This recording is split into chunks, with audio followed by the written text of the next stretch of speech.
বিশ্বনবীজির বিরুদ্ধে ন্যায় অন্যায় কথা বলতে লাগলো ইহুদির বাচ্চাও। আবু বকর সিদ্দিক রাদিয়াল্লাহু তাআলা আনহু হাত ওখানে জোড় করে বলেছিলেন, ভাই শুনে নাও, এখানে আল্লাহর রাসূল তিনি তো এখানে উপস্থিত নাই, এখানে দাঁড়িয়ে নাই।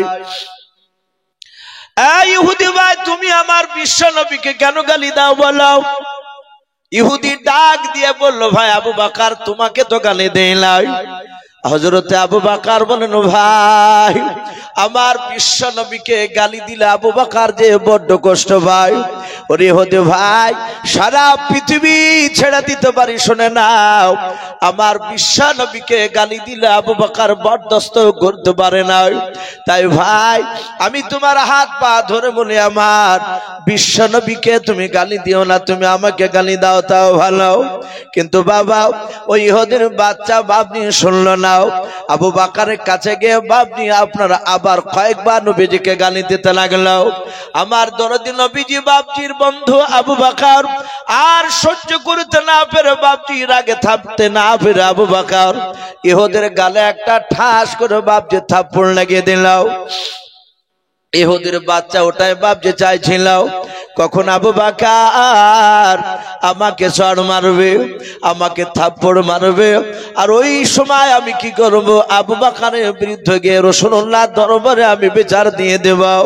আমার মুহাম্মদ সাল্লাল্লাহু আলাইহি ওয়াসাল্লাম আমার দুশমন হলো, উনি ন্যায্য বিচার করে, সাক্ষীবিহীন বিচার করবে না। আবু বকরকে সাক্ষী চাইলে এখানে আবু বকর সাক্ষী নিয়েছে দিতে পারবে না, কারণ আমাকে যে থাপ্পড় মেরেছে একমাত্র আমি আর আবু বকর জানে, আর আরেকজন জানেন, তিনি হচ্ছেন আমার স্বয়ং আল্লাহ। বলুন সুবহানাল্লাহ। না আল্লাহকে তো নিয়ে যেতে পারবে না। আমার বিশ্ব রাসূলের কাছে গিয়ে ইহুদি বলল, হে মুহাম্মদ সাল্লাল্লাহু আলাইহি ওয়াসাল্লাম, তোমাকে আমি না মানতে পারি, তোমার বন্ধু আমাকে ধরে মেরেছে। আবু বকর সিদ্দিক রাদিয়াল্লাহু তাআলা আনহুকে বললেন, রাসূল হে আবু বকর বন্ধু তুমি কি মেরেছো? আবু বকর বললেন, হুজুর আপনাকে গালি দিছিল তাই আমি থাপ্পড় মেরেছি, থাকতে পারি নাই। ইহুদিকে ডাক দিয়ে রাসূল বললেন, ইহুদি এই তুমি আমাকে কেন গালি দিছিলে? আমি তো কোনো অন্যায় করিনি। ইহুদি সাথে হাতে জবান উল্টে বলল, হে মুহাম্মদ সাল্লাল্লাহু আলাইহি ওয়াসাল্লাম, আমি তোমাকে না মানতে পারি তোমার দিনকে, কিন্তু আমি তোমাকে গালি দিইনি। তোমার বন্ধু আবু বকর সিদ্দিক রাদিয়াল্লাহু তাআলা আনহু সে মিথ্যা কথা বলছে। নবী বলেন, আবু বকর এতে বলছে মারে নাই, সে গালি দেয়নি তো আমাকে, আর তুমি তাকে মারলে কেন বিনা দোষে? আবু বকর সিদ্দিক রাদিয়াল্লাহু তাআলা আনহু তিনি বলেন, হুজুর আপনার কি ধারণা হয় যে আবু বকর মিথ্যা কথা বলে? ওগো নবী, আপনি তো আমাকে সিদ্দিক টাইটেল দিয়েছিলেন। আমরা জানি বিশ্ব নবী বাপজি আবু বকর, ওর আসল নাম ছিল আবু বকর ইবনে আবু কুহাফা। আবু বকর আব্বার নাম আবু কুহাফার বেটা আবু বকর। এই আবু কুহাফা আবু বকর সিদ্দিক এটা টোটাল নাম দিয়েছিলেন না, শুধু আবু বকর ছিল। বিশ্ব নবী বলেছিলেন এর নাম আজ থেকে শুধু আবু বকর বলো না, এ হচ্ছে সিদ্দিক, এ সত্যবাদী। আপনারা সকলেই জানেন বিশ্ব রাসূল বাপজি মেরাজে গিয়েছিলেন। মেরাজ থেকে ফিরে এসে সকালবেলায় ফজর নামাজের পর সাহাবাদের সামনে মেরাজের ঘটনা আলোচনা করছিলেন, যে নবী আমার এক রাত্রি বেলায় উম্মে হানির বাড়ি থেকে জিবরিল আলাইহিস সালাম রাসূলুল্লাহকে নিয়ে মসজিদে হারামে গেলেন বুরাকে চেপে। মসজিদে হারামে এখানে রাসূলুল্লাহ, ওখান থেকে বাপজি আবার চলে গেলেন বাইতুল মুকাদ্দাস, অনেক দূর, যেটাকে ফিলিস্তিন বলে বাপজি আমরা জানি। ওখানে রাসূলুল্লাহ যাওয়ার পর বাপজি মসজিদের দরজায় গুড়িতে ওখানে একটা বুরাকটাকে রাসূলুল্লাহর বুরাকটাকে বেঁধে রাখলেন। বাপজি আমার সোনা লালেরাও, আমার বিশ্ব রাসূলের বাপজি ওই মসজিদে বাইতুল মুকাদ্দাস থেকে আল্লাহর কুদরতি সিঁড়িবে জিবরিল আলাইহিস সালামের মারফতে বাপজি প্রথম আসমান, দ্বিতীয় আসমান, তৃতীয় আসমান, এভাবে সত্যপাক আসমান পাড়ি দিয়ে অনেক লম্বা ঘটনা আছে, ওদিকে আমি যাব না।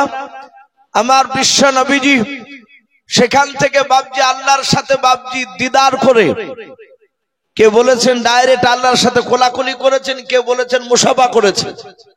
ওখান থেকে বাপজি 50 ওয়াক্ত নামাজ নিয়াজ থেকে মুসা আলাইহিস সালামের সাথে সাক্ষাৎ হয়। ওনার কথা অনুযায়ী বাপজি আবার ঘুরে কমাতে গেলে এভাবে কমাতে কমাতে বলা হয়েছে 45 ওয়াক্ত নামাজকে মাইনাস করে নবী আমার 5 ওয়াক্ত নামাজ নিয়ে আসলে এসে বাপজি কেউ জানতে পারলো না।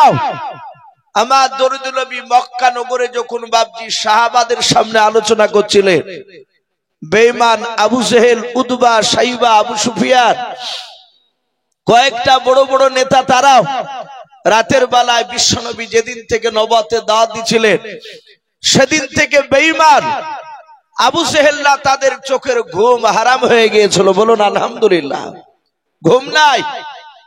ওরা রাতের বেলায় চুপি চুপি কোনো সময় নবীজির ঘরে দেওয়ালে এসে তারা কান লাগাতো বিশ্বনবীর ছোট্ট ঝুপড়ি ঘর। তারা চিন্তা করতো মুহাম্মদ সাল্লাল্লাহু আলাইহি ওয়াসাল্লাম নিত্য নতুন কথা কোথায় পায়। ওরা যে আল্লাহর বাণী এটা প্রথমে মানতো না। ওরা ভাবতো যে মুহাম্মদ সাল্লাল্লাহু আলাইহি ওয়াসাল্লাম মনে হয় রাত্রি বেলায় কথাগুলোকে সব বানায়। এইভাবে বাপজি তারা মাঝে মাঝে রাসূলুল্লাহর বাড়িতে যেত। তারা আড়াল থেকে নবী যেন বুঝতে না পারে কথাগুলো শুনতো। এভাবে বাপজি নবী যে মসজিদে মক্কা নগরে নামাজ পড়তেন সে মসজিদেও যেতেন। আমার দরুদ রাসূল আলোচনা করছিলেন, আর বেঈমান আবু জেহেল, উতবা, সাইবারাও ওরা রাসূলের এই কথা শুনে বাপজি তারা চমকে উঠলো।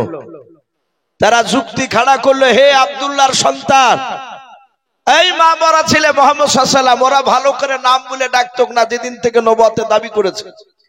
নবী কলেমার দাওয়াত দিছিলেন। তার আগে বিশ্ব নবীকে মধু সুরে ডাকতো, আল আমিন বলে ডাকতো। বাপজি আমার সোনা লালেরা, নবীজি বললেন, আবু জেহেল, ওগো চাচা, কি ব্যাপার, আমাকে এই কথা বলছো কেন? তারা ডাক দিয়ে বলল যে তুমি এতটা রাস্তা মসজিদে হারাম থেকে বাইতুল মুকাদ্দাসে যেতে, প্রায় তখন বাপজি তাদের যানবাহন বেশি ছিল, ওটটা বাপজি তারা উঠে বেশি চেপে তারা সফর করত, ঘোড়াও চেপে যেত ঘোড়াতে। তো ডাক দিয়ে বলল, ওগো মুহাম্মদ সাল্লাল্লাহু আলাইহি ওয়াসাল্লাম, মসজিদে হারাম থেকে বাইতুল মুকাদ্দাসে উঠে চেপে যেতে প্রায় 14 রাত 14 দিন সময় লাগবে, তারও বেশি লাগবে। এতটা রাস্তা তুমি এক রাত্রি বেলায় গেলে কেউ দেখতে পেল না। আমার বিশ্ব নবী বললেন, মক্কা নগরের একটা দলের সাথে আমার রাত্রিবেলা দেখা হয়েছিল। জোরে বলুন সুবহানাল্লাহ। আবু জেহেলরা বলল, কারাও? বলল, বাইতুল মুকাদ্দাসে আমি যাচ্ছিলাম আর ওরা ওদিক থেকে আসছিল। একটা দল, তাদের বাড়ি আমাদের মক্কা নগরে। সেই জায়গাটাকে বলেছেন কায়সারা নামক। সেখানে কিছু লোক, তাদের সাথে আমার দেখা হয়েছে, আমি কথা বলেছি। হে মক্কার লোকেরা, যারা আমার কথাকে অবিশ্বাস করছো, ওই লোকগুলো প্রায় দিন 20 বাদ দিয়ে আসবে, তাদেরকে জিজ্ঞাসা করবা। বাপজি আমার সোনা লালেরাও, আমার বিশ্ব নবী, দরদি নবী জনাবে মুহাম্মদ রাসূলুল্লাহ সাল্লাল্লাহু তাআলা আলাইহি ওয়াসাল্লাম নবী বলেছিলেন, হে আমার সাহাবায়ে কেরাম, এই মেরাজের ঘটনা সত্য। সাহাবারা সবাই নবীর কথাকে বাপজি স্বীকার করলো। আবু জেহেল বাপজি উকি মেরে মেরে তাকে থেকে দেখলো কে আসে নাই। তাকে দেখলো সেখানে আবু বকর রাদিয়াল্লাহু তাআলা আনহু, রাসূলের সাহাবা যায়নি। এ হযরতে আবু বকরকে অনুপস্থিত দেখে, যখন উপস্থিত ছিল না। আমরা 5 ওয়াক্ত নামাজ, অনেকে বাপজি লোক এরকম আছে মসজিদ ছাড়া নামাজ পড়তে আমাদেরকে ভালো লাগে না। অনেক লোক আছে ঝড় বৃষ্টি যাই হোক না কেন, ছাতা বাড়িতে না থাকলে, অনেক গরিব মানুষ ছাতার অভাবে দেখা যায় একটা গামছাকে মাথায় করে নিয়ে ভিজতে ভিজতে মসজিদে দৌড়ে যায়। জিজ্ঞাসা করা হয় যে চাচা এত ভিজে আসলেন, ছাতা নাই? সে মুখটাকে একটু ছোট করে বলে, সে বলতে চায় যে নাই, প্রকাশ করার অসুবিধার জন্য আমি গামছা পরে চলে এসেছি। এই যে ভিজে, তার পাঞ্জাবি দেখা যায় 3 ভাগের 2 ভাগে ভিজে গেছে। এর বদলা কি আল্লাহ দিবেন না? কথা বলুন, অবশ্যই দিবেন আল্লাহ। আল্লাহ যেহেতু সব জিনিস দেখতে পাচ্ছেন, তো এরকম মানুষের অনেক নিশা থাকে, আবার অনেক সময় ব্যতিক্রমে ভাবছে একাদক্ত মসজিদে যাওয়া হয় না। আবু বকর সেদিন যে কোনো কাজ ক্ষেত্রে যেতে পারেনি, যে কোনো একটা কারণে। আবু জেহেল দেখলো যে মুহাম্মদ সাল্লাল্লাহু আলাইহি ওয়াসাল্লামের এই কথাগুলো সবাই শুনে নিল, আবু বকর এখানে আসে নাই। আমাদের ধারণা এত বড় মিথ্যা কথা মুহাম্মদ সাল্লাল্লাহু আলাইহি ওয়াসাল্লাম বলছে, এ যদি মুহাম্মদ সাল্লাল্লাহু আলাইহি ওয়াসাল্লামের কথাগুলো আবু বকরের কাছে বলে, আমার মনে হয় ও হয়তো মানবে না। আর যদি না মেনে নেয়, তাহলে আবু বকরের ঈমানটা নষ্ট হয়ে যাবে। আবু জেহেল, উতবা, সাইবারা আবু বকরের বাড়িতে হাজির। আবু বকর ডাক দিয়ে বলেছিল, বন্ধুরাও, কি ব্যাপার, তোমরা এখানে কেন আমার বাড়িতে এসেছো বলাও? ডাক দিয়ে বলেছিল, ভাই তোমাদের মুহাম্মদ সাল্লাল্লাহু আলাইহি ওয়াসাল্লাম আজকে ভুলভাল বকেছে। আবু বকর বলে, আমার নবীজির কি হলো বলো? হযরত বাপজি আবু বকর বাপজি বিশ্ব নবীর কথা শুনে ডাক দিয়ে বলেছিল, ভাই আমার নবীজির এমন কি হয়েছে? নবী ভুলভাল কি এমন বকছে বলাও? বলে, এখনই শুনে না, লা তুজার কসম কেন বলি? আবু জেহেল রাব তারা সবাই মিলে ভাবছে তারা কসম কেন না তুজার। ডাক দিয়ে বলেছিল, ভাই আবু বকর শুনে নাও, এতদিন মিথ্যা কথা বলেছে, আজকে তোমার কাছে চলো পরিমাণ কোন মিথ্যা কথা বলবো নাও। ওগো ভাই, মসজিদে হারাম থেকে বাইতুল মুকাদ্দাস কতটা দূরত্ব তুমি তো ভালো জানো। আবু বকর সিদ্দিক রাদিয়াল্লাহু তাআলা আনহু বলেন, অনেক দূরত্ব। ডাক দিয়ে বলেন, ভাই কেউ যদি বলে এক রাত্রিতে যদি আমি যাই, আবার ওই মসজিদে হারাম থেকে বাইতুল মুকাদ্দাস থেকে আবার চলে এসেছে বাড়িতে, ওই রাত্রিতে কেউ দেখতে পেল না, বলো এরকম কথা কোন লোক যদি বলে তার কথাটাকে বিশ্বাস করা যাবে বলাও? হযরত আবু বকর সিদ্দিক রাদিয়াল্লাহু তাআলা আনহু ডাক দিয়ে বলেছিল, ভাই সোজা সোজা বলো, তোমার কথা তো আমার বুঝে আসে না। বলো রে ভাই, এরকম কথা কে বলেছে, তুমি তার নামটা বলাও। আবু জেহেল বেঈমান বিশ্ব নবীর বন্ধু আবু বকরের সামনে বাবা নবী যে এভাবে মেরাজের ঘটনা শুনিয়েছিলেন, হুবহু ওই ঘটনা বাপজি শুনিয়ে দিলাও। আবু বকর ডাক দিয়ে বলেন, ভাই এই কথাগুলো কি আমার রাসূলুল্লাহর জবান দিয়ে বেরিয়েছে বলাও? আবু বকর বলে, অবশ্যই তোমার নবীজির জবান দিয়ে বেরোনো কথাগুলো আমি শোনালাম। চুল পরিমাণ কথা আমি বাড়ান্তি বলি নাই, কমও করি নাই। আবু বকর বলেন, ভাই এই কথাগুলো যদি আমার রাসূলুল্লাহ যদি জবান দিয়ে বের করেন, ভাই আমি তার বন্ধু আবু বকর এই কথাগুলো আমি বারহাক সত্য বলে মেনে নিলাম। জোরে বলুন সুবহানাল্লাহ। উতবা সাইবা বলে, ভাই এদের মাথা নষ্ট হয়ে গেছে, এরা অস্বীকার করবে না। আবু বকর আর বাড়িতে দাঁড়ালেন না, সোজা দৌড়ে চলে গেলেন রাসূলুল্লাহ দরবারে। নবী দরবারে গিয়ে বলছেন, ইয়া রাসূলুল্লাহ, ইয়া হাবিবাল্লাহ, আমার কাছে এখনই এই কিছুক্ষণ আগে আবু জেহেল উতবা সাইবারা গিয়েছিল। ওগো রাসূল, আপনি কি এই ধরনের কথা বলেছেন? আমার নবী বলেন, আবু বকর শুনে নাও, তুমি কি অবিশ্বাস করেছো রে আবু বকর? আবু বকর বলে, হুজুর এই কথাগুলো যদি আপনার জবান দিয়ে যদি বের হওয়া যায়, বের করেন আপনি, আমি আপনার বন্ধু আবু বকর বিশ্বাস করে নিয়েছে, আমি অবিশ্বাস করি নাই। আবু জেহেল বারবার বলেছে মিথ্যা কথা বলি না, আজকে সত্য কথা শোনালাও। আল্লাহ রাসূল বলেন, আবু বকর তুমি তাদের সামনে কি স্বীকার করেছো? বলে, হ্যাঁ।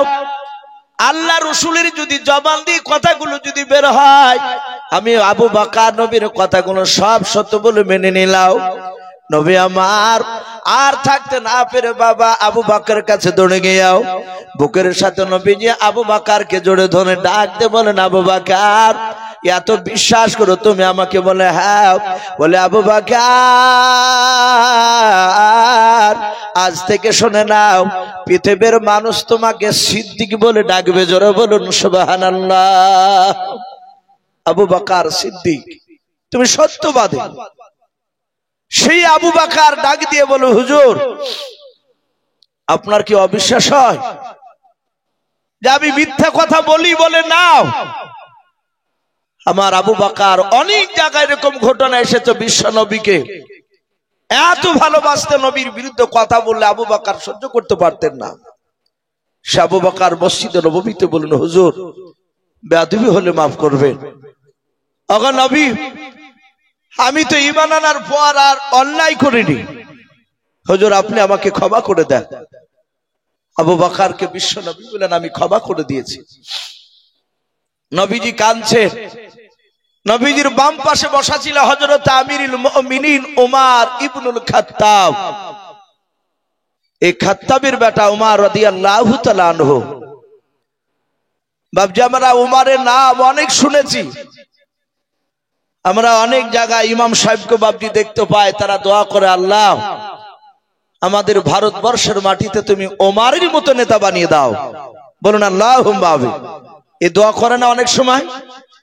হযরত উমর এত বাবজি শক্তিশালী ছিলেন, সেই উমর রাসূলকে বলছেন, হুজুর আমি আপনার কাছে বড় ধরনের বেয়াদবি করে ফেলেছি, হুজুর আপনি আমাকে ক্ষমা করে দেন।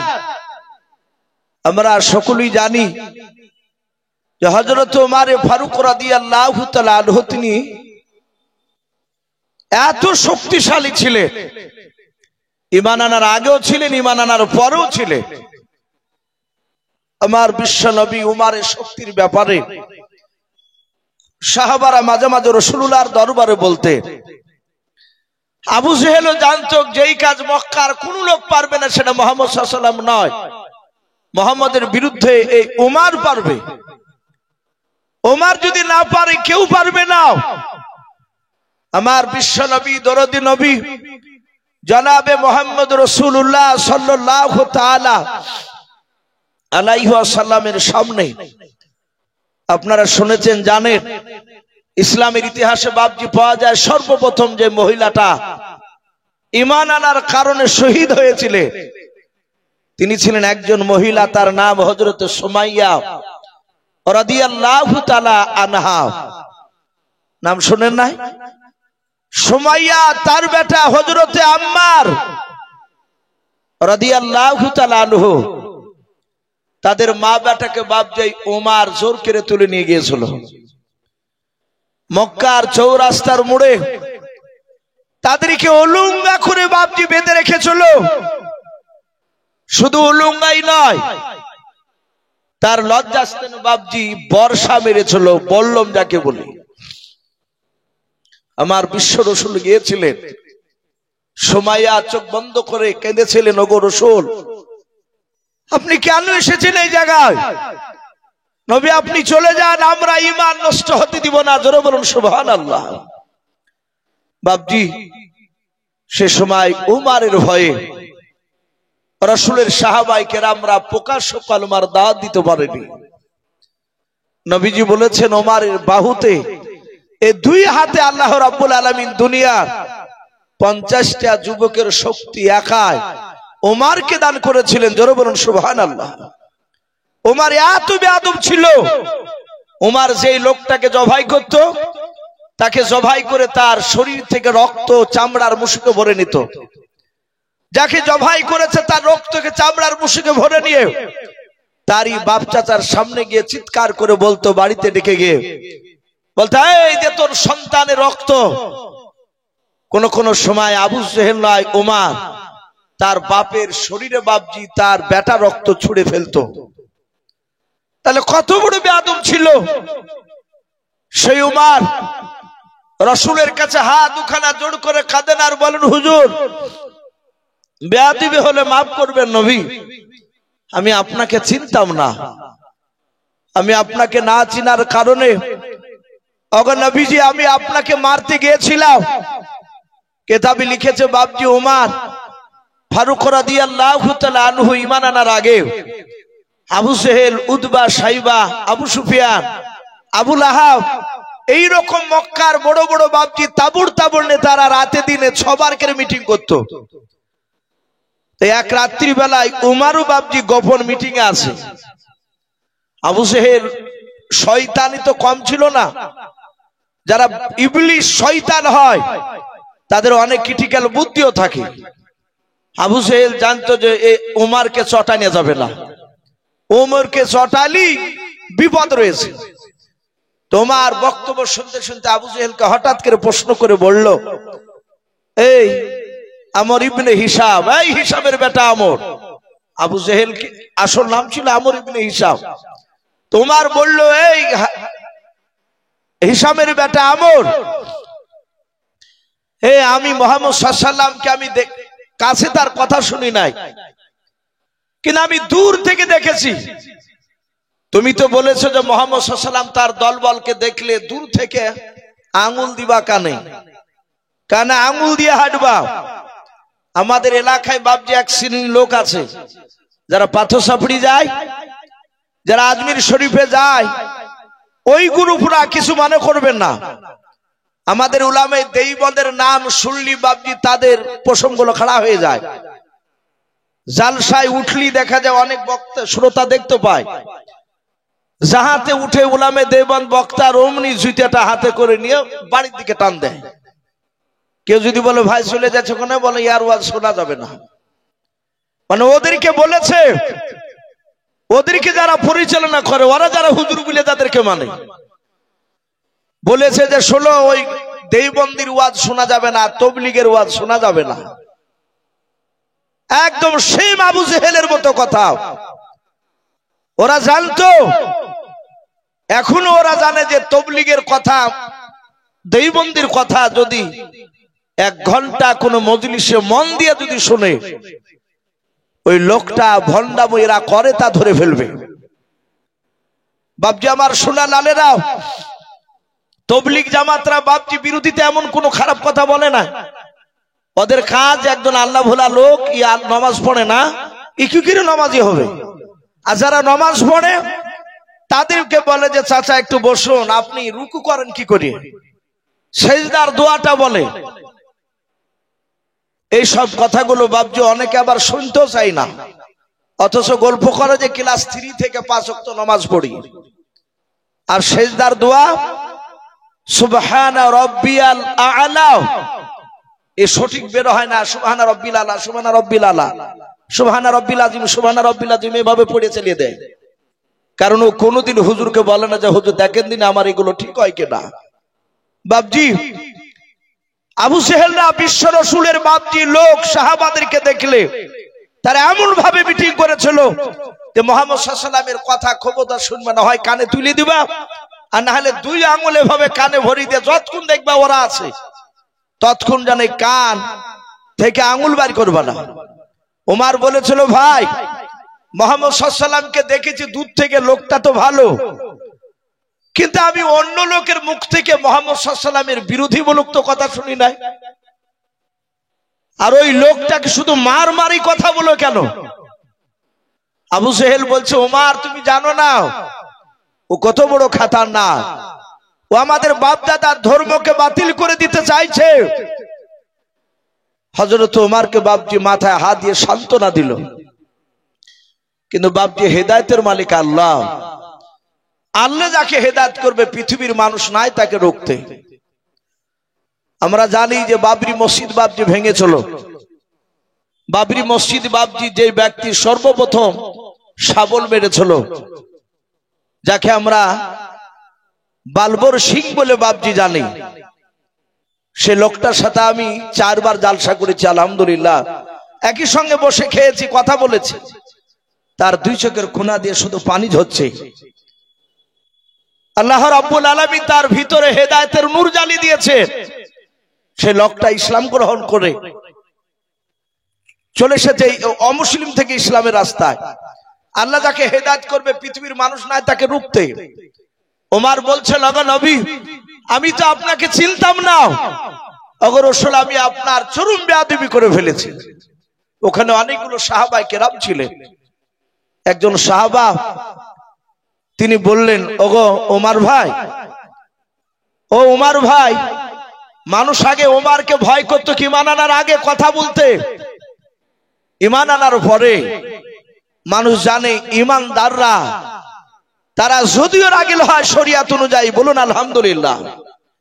ঈমানদার আর বেঈমানের পার্থক্য ওটাই, বেটা বাপ বেটা বেঁচে আছে, বেটা প্রচুর টাকা হয়েছে, বেটা যদি টাকা হয়ে যায় বাপকে আলাদা করে বাড়ি করে দিয়েছে, কিংবা ওই বাড়িতে যদি থাকে, অনেক সময় বাপজি বাপে বেটাকে কথা বলতে ভয় পায় কি পায় না, কথা বলে। বেটার যদি ঈমান না থাকে বাপে ভয় পাবে যে বেটাকে কথা বলতে গিয়ে বেটা যদি আকার বাকার কিছু কথা বলে দেয়, কত টাকা হয়েছে। আর ছেলে যদি ঈমানদার হয় সে যত বড়ই টাকা পয়সালো লোক হোক না কেন, সে চিন্তা করবে বাপকে কথা বলতে গিয়ে যদি বেয়াদবি হয়ে যায়, জোরে বলুন সুবহানাল্লাহ। এটাই হচ্ছে বাপজি পরীক্ষা। আমার একটা ডাক্তার বন্ধু বলছিলেন যে ইউসুফ ভাই ছেলেকে বাজারে বাড়ি করে দিয়েছে, তো ছেলে দোকানে বসে আছে, আমি যে বলছি এই বেটা এই এভাবে 3 বার ডেকেছি, আর সাথে হাত উনি বেটাতে বলছে দেখতে পাচ্ছ না আমি ব্যস্ত আছি। তখন আমি বললাম আরে বাপ বেটা কথা বলবে আর ব্যস্ত বাকি আছে, তো বেচারা কাঁদছিলেন যে একটু ভালো করে কথাও বলে না। বাপজি ছেলের যদি ঈমান থাকে বাপজি ভয় হবে যে বাপকে বেয়াদবি বলে কথা বলতে গেলে, আদবের খেলাফ করে ফেললে কিয়ামতের ময়দানে জান্নাত আটকা পড়ে যাবে যেতে, বলুন আলহামদুলিল্লাহ। হযরত ওমর ফারুক রাদিয়াল্লাহু তাআলা আনহু তিনি রাসূলের দরবারে কাঁদছে। একজন সাহাবা বলছেন ভাই ওমর এমন কি অন্যায় করেছিলে যে রাসূলুল্লাহ দরবারে তুমি এখন কাঁদছো? সে সাহাবার বাড়ি কিন্তু মক্কাতে ছিল না, তার মক্কার বাইরে ওমর ঈমান এনেছে কিভাবে এই ঘটনা বাপজি তার শোনা ছিল না, কিন্তু উনি জানেন যে ওমর চরম শক্তিশালী। বাপজি আমার সোনা লালেরা, ওমর ফারুক রাদিয়াল্লাহু তাআলা আনহু তিনি বললেন ভাই তুমি জানো না আমি কিভাবে ঈমান এনেছি? বলে নাও। রাসূল দাঁড়িয়ে আছেন, বলুন ওমর তোমার ঈমান আনার ঘটনা তুমি একটু শোনাও।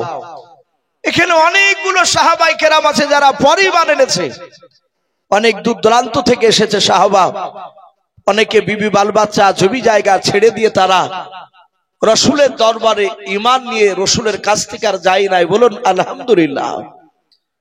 এরকম অনেক সাহাবা তারা সবাই শুনতে চাইলো।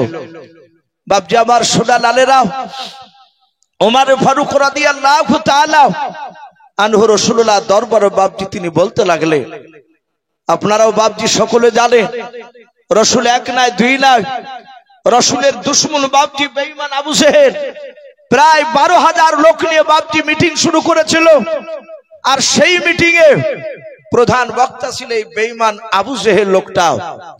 সে এমন করে কৌশল করে বক্তব্য দিয়েছিল, সে ডাক দিয়ে বলেছিল ভাই মুহাম্মদ সাল্লাল্লাহু আলাইহি ওয়াসাল্লামকে কে মারতে পারবে? সবাই তাকাতাকি করেছিল, কেউ হাত উঁচু করতে পারে নাই।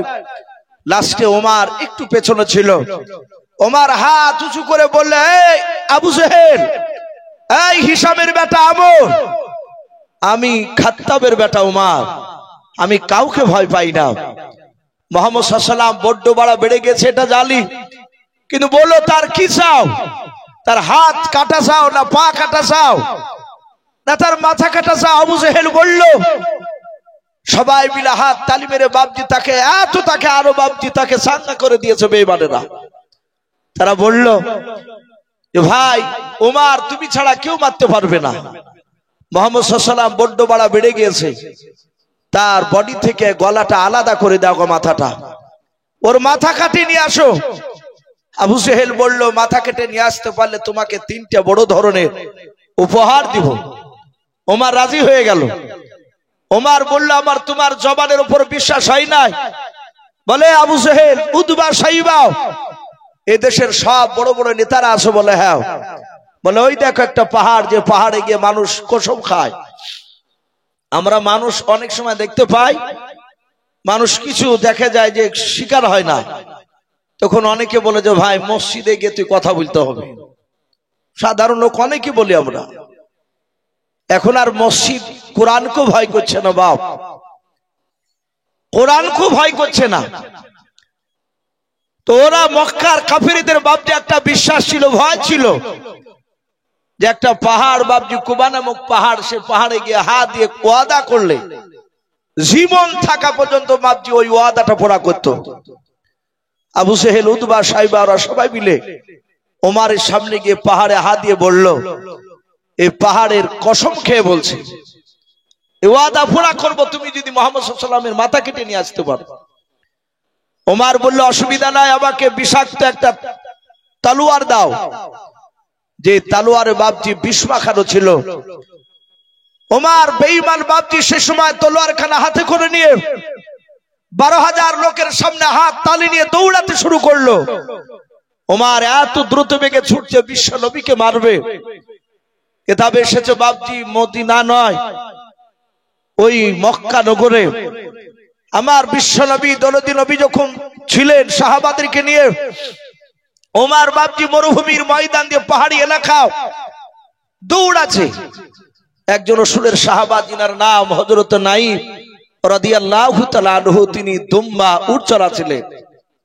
ওনারা হাতে বাপজি ছোট্ট একটা লাঠি, উনি সে নিয়ে ছাগল চড়াচ্ছিলেন, দুম্বা চড়াচ্ছিলেন ওই পাহাড়ি এলাকায়। দেখছে একবারে ওমর এত দ্রুত বেগে দৌড়ে যাচ্ছে। হযরতে নাঈমের সাথে ওমরের একটু ভাব ছিল। আমাদের অনেক মুসলমান ভাই, আমার হিন্দু ভাই, যুবক বন্ধুর সাথে অনেকের বন্ধুত্ব তৈরি হয়। ডাক দিয়ে বলল, ভাই এই উমর, এই কি ব্যাপার, এত দ্রুত বেগে দৌড়াচ্ছে, কোথাও জানে না যে রাসূলকে বাঁধতে যাচ্ছে?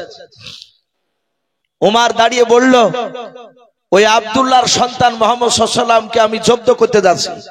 বেটা বেরিয়েছে খুব, তার মাথা কাটতে যাচ্ছি, গোটা দেহ থেকে মাথাটা আলাদা করে দেব। বেটা চিনে না, উমারের পাল্লায় পড়েনি, এতদিন কিছু বলিনি, আজ মুহাম্মদ সাল্লাল্লাহু আলাইহি ওয়াসাল্লামের রিহাই নাই। হযরতে নাঈম কাছে বলল, ভাই একটু কাছে এসো। বলে, এই ভাই তুমি যে মারতে যাচ্ছ, মুহাম্মদ সাল্লাল্লাহু আলাইহি ওয়াসাল্লাম তো একাই নাই, সেখানে যদি তার কয়েকটা সাথী ভাই থাকে, তারা তো তোমাকে কম করে ছাড়বে না। যাহাতেই কথা বললো, ওমর বলল, এই তোর কথাবার্তা শুনে মনে হচ্ছে তুই ওরই লোক। সাথে হাতে বলল, ভাই বাস্তবে আমি মুহাম্মদ সাল্লাল্লাহু আলাইহি ওয়াসাল্লামের লোক, বলুন আলহামদুলিল্লাহ।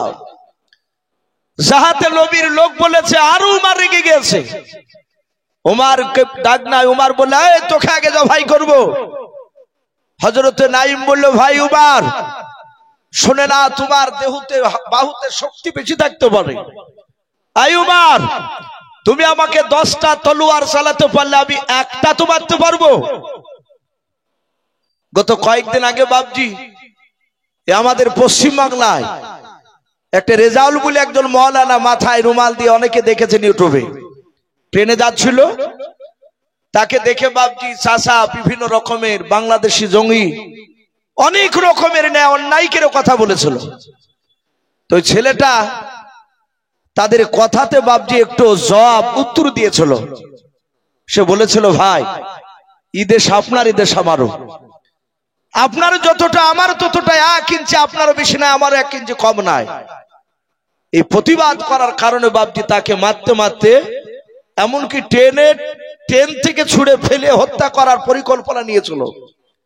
তাকে টানাটানি করে একজন আমার হিন্দু ভাইদের মধ্যে থেকে টেনে সেই মাওলানাকে চাবিড়ে ধরে তাকে ছাড়ে নাই। ওই দুষ্কৃতীদের হাত থেকে বাপজি ওই হিন্দু ভাইটা বাপজি বাঁচিয়েছেন আল্লাহ, কিন্তু তার মারফতে উনি মারতে দেয়নি। পৃথিবীতে বাপজি এখনো আমাদের হিন্দু ভাইরা আছে, অনেক হিন্দু ভাই আছে মুসলমানের জন্য জীবন দিতে রাজি আছে, কিন্তু এক শ্রেণীর বাপজি বেঈমানরাও তারা মাথা ছাড়া দিয়েছে। তারা চাইছে যে মুসলমানকে ভারতবর্ষ থেকে বাপজি একেবারে শেষ করে দেবে, কিন্তু পারবে না। বাপজি যত ওরা মুসলমানকে মারছে, ওরা জানছে গোটা পৃথিবীতে মুসলমানের সংখ্যা বাড়ছে। জোরে বলুন সুবহানাল্লাহ। তো বাপজি হযরতে নাঈম ডাক দিয়ে বলল, ভাই উমর, তুমি 10টা মারলে আমি একটা মারতে পারবো তোমাকে।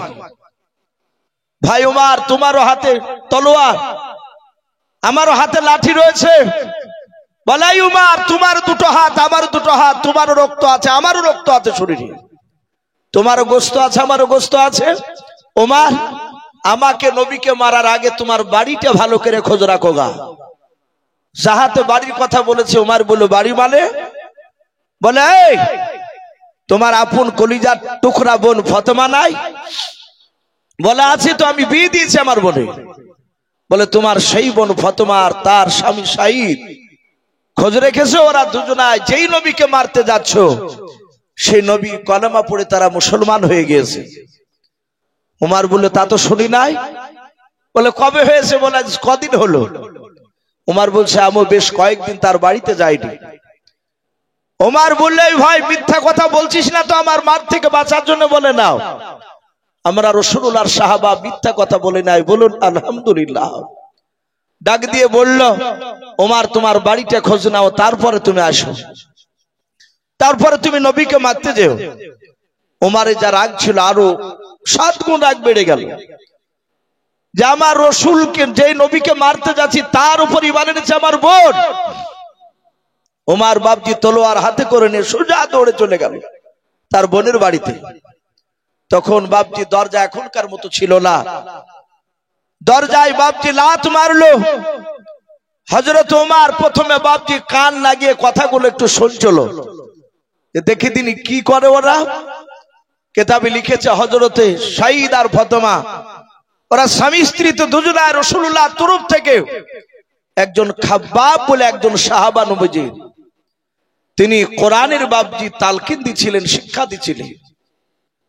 হযরত ওমরের কানে কয়েকটা আয়াত কোরআনের আওয়াজ চলে গিয়েছে। ওমরের ভাষা ছিল আরবি, কোরআন নাজিল হয়েছে আরবিতে। আরবি বাপজি কয়েকটা আয়াত কোরআনে ওমরের কানে গিয়েছে। ওমর চিৎকার করে বলে, এই দরজা খোল। ওমরের বোন বাপজি গলার আওয়াজ কানা শুনে চিনতে পেরেছে উনি আমার কলিজার টুকরা ভাই ওমর। ওমরের বাপজি শক্তির ব্যাপারে, পাগলামোর ব্যাপারে তার বোনের ভালো জানা ছিল। হযরতে ফাতেমা ডাক দিয়ে বলেছিল, প্রাণের স্বামী শুনে নাও, আর মনে হয় বাঁচতে পারবো না আমরাও। ওই দেখ আমার ভাই বাড়ির দরজায় এসে ডাক দিচ্ছে, বোন দরজা খোল বলেছে। ওগো আমার স্বামী শুনে নাও, আমরা জীবন দিতে রাজি আছি, কিন্তু শুনে নাও, আমার মনে হয় ওই খাব্বাবের ভাইয়ের হাতে যে কোরআন শরীফ রয়েছে রে, শুনে নাও। কোরআন তখন বাপজি আপনার 30 পারা গচ্ছিত ভাবে ছিল নাও। ওই সময় হযরত বাপজি নবীর দরবারে, বাপজি সাহাবাদের দরবারে কোন সময় কোরআন বাপজি চামড়াতে লেখা থাকতো, গাছের পাতাতে বাপজি কোরআনের আয়াত লেখা থাকতো, পাহাড়ে বাপজি আপনার লেখা থাকতো।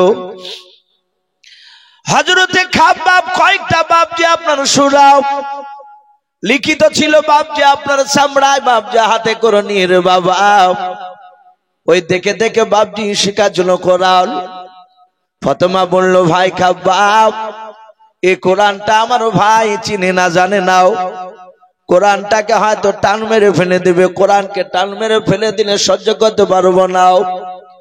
ওরে ভাই খাব্বাব, এই কোরআনটা নিয়ে তুমি ঘরের আড়ালে চলে যাও। হযরতে বাবা খাব্বাব ঘরের ভিতরে বাপজি কোনায় গিয়ে আড়ালে গিয়ে বাপজি আপনার দাঁড়িয়ে গেল। ওমরের দরজা বাপজি তার বোনের খুলতে দেরি হলো। ওমর কয়েকটা লাথ মেরে বাপজি দরজাটাকে ভেঙে ফেললো। দরজা ভাঙার পর ওমর বাপজি দৌড়ে গিয়ে তার নিজের বোনের কাছে না, প্রথমে নিজের দোলা ভাইয়ের কাছে চলে গেল। দোলা ভাইয়ের কাছে যাওয়ার পর ওমর বাম হাত দিয়ে তার ভাইয়ের বাপজি দাড়ি কানাকে ধরলো।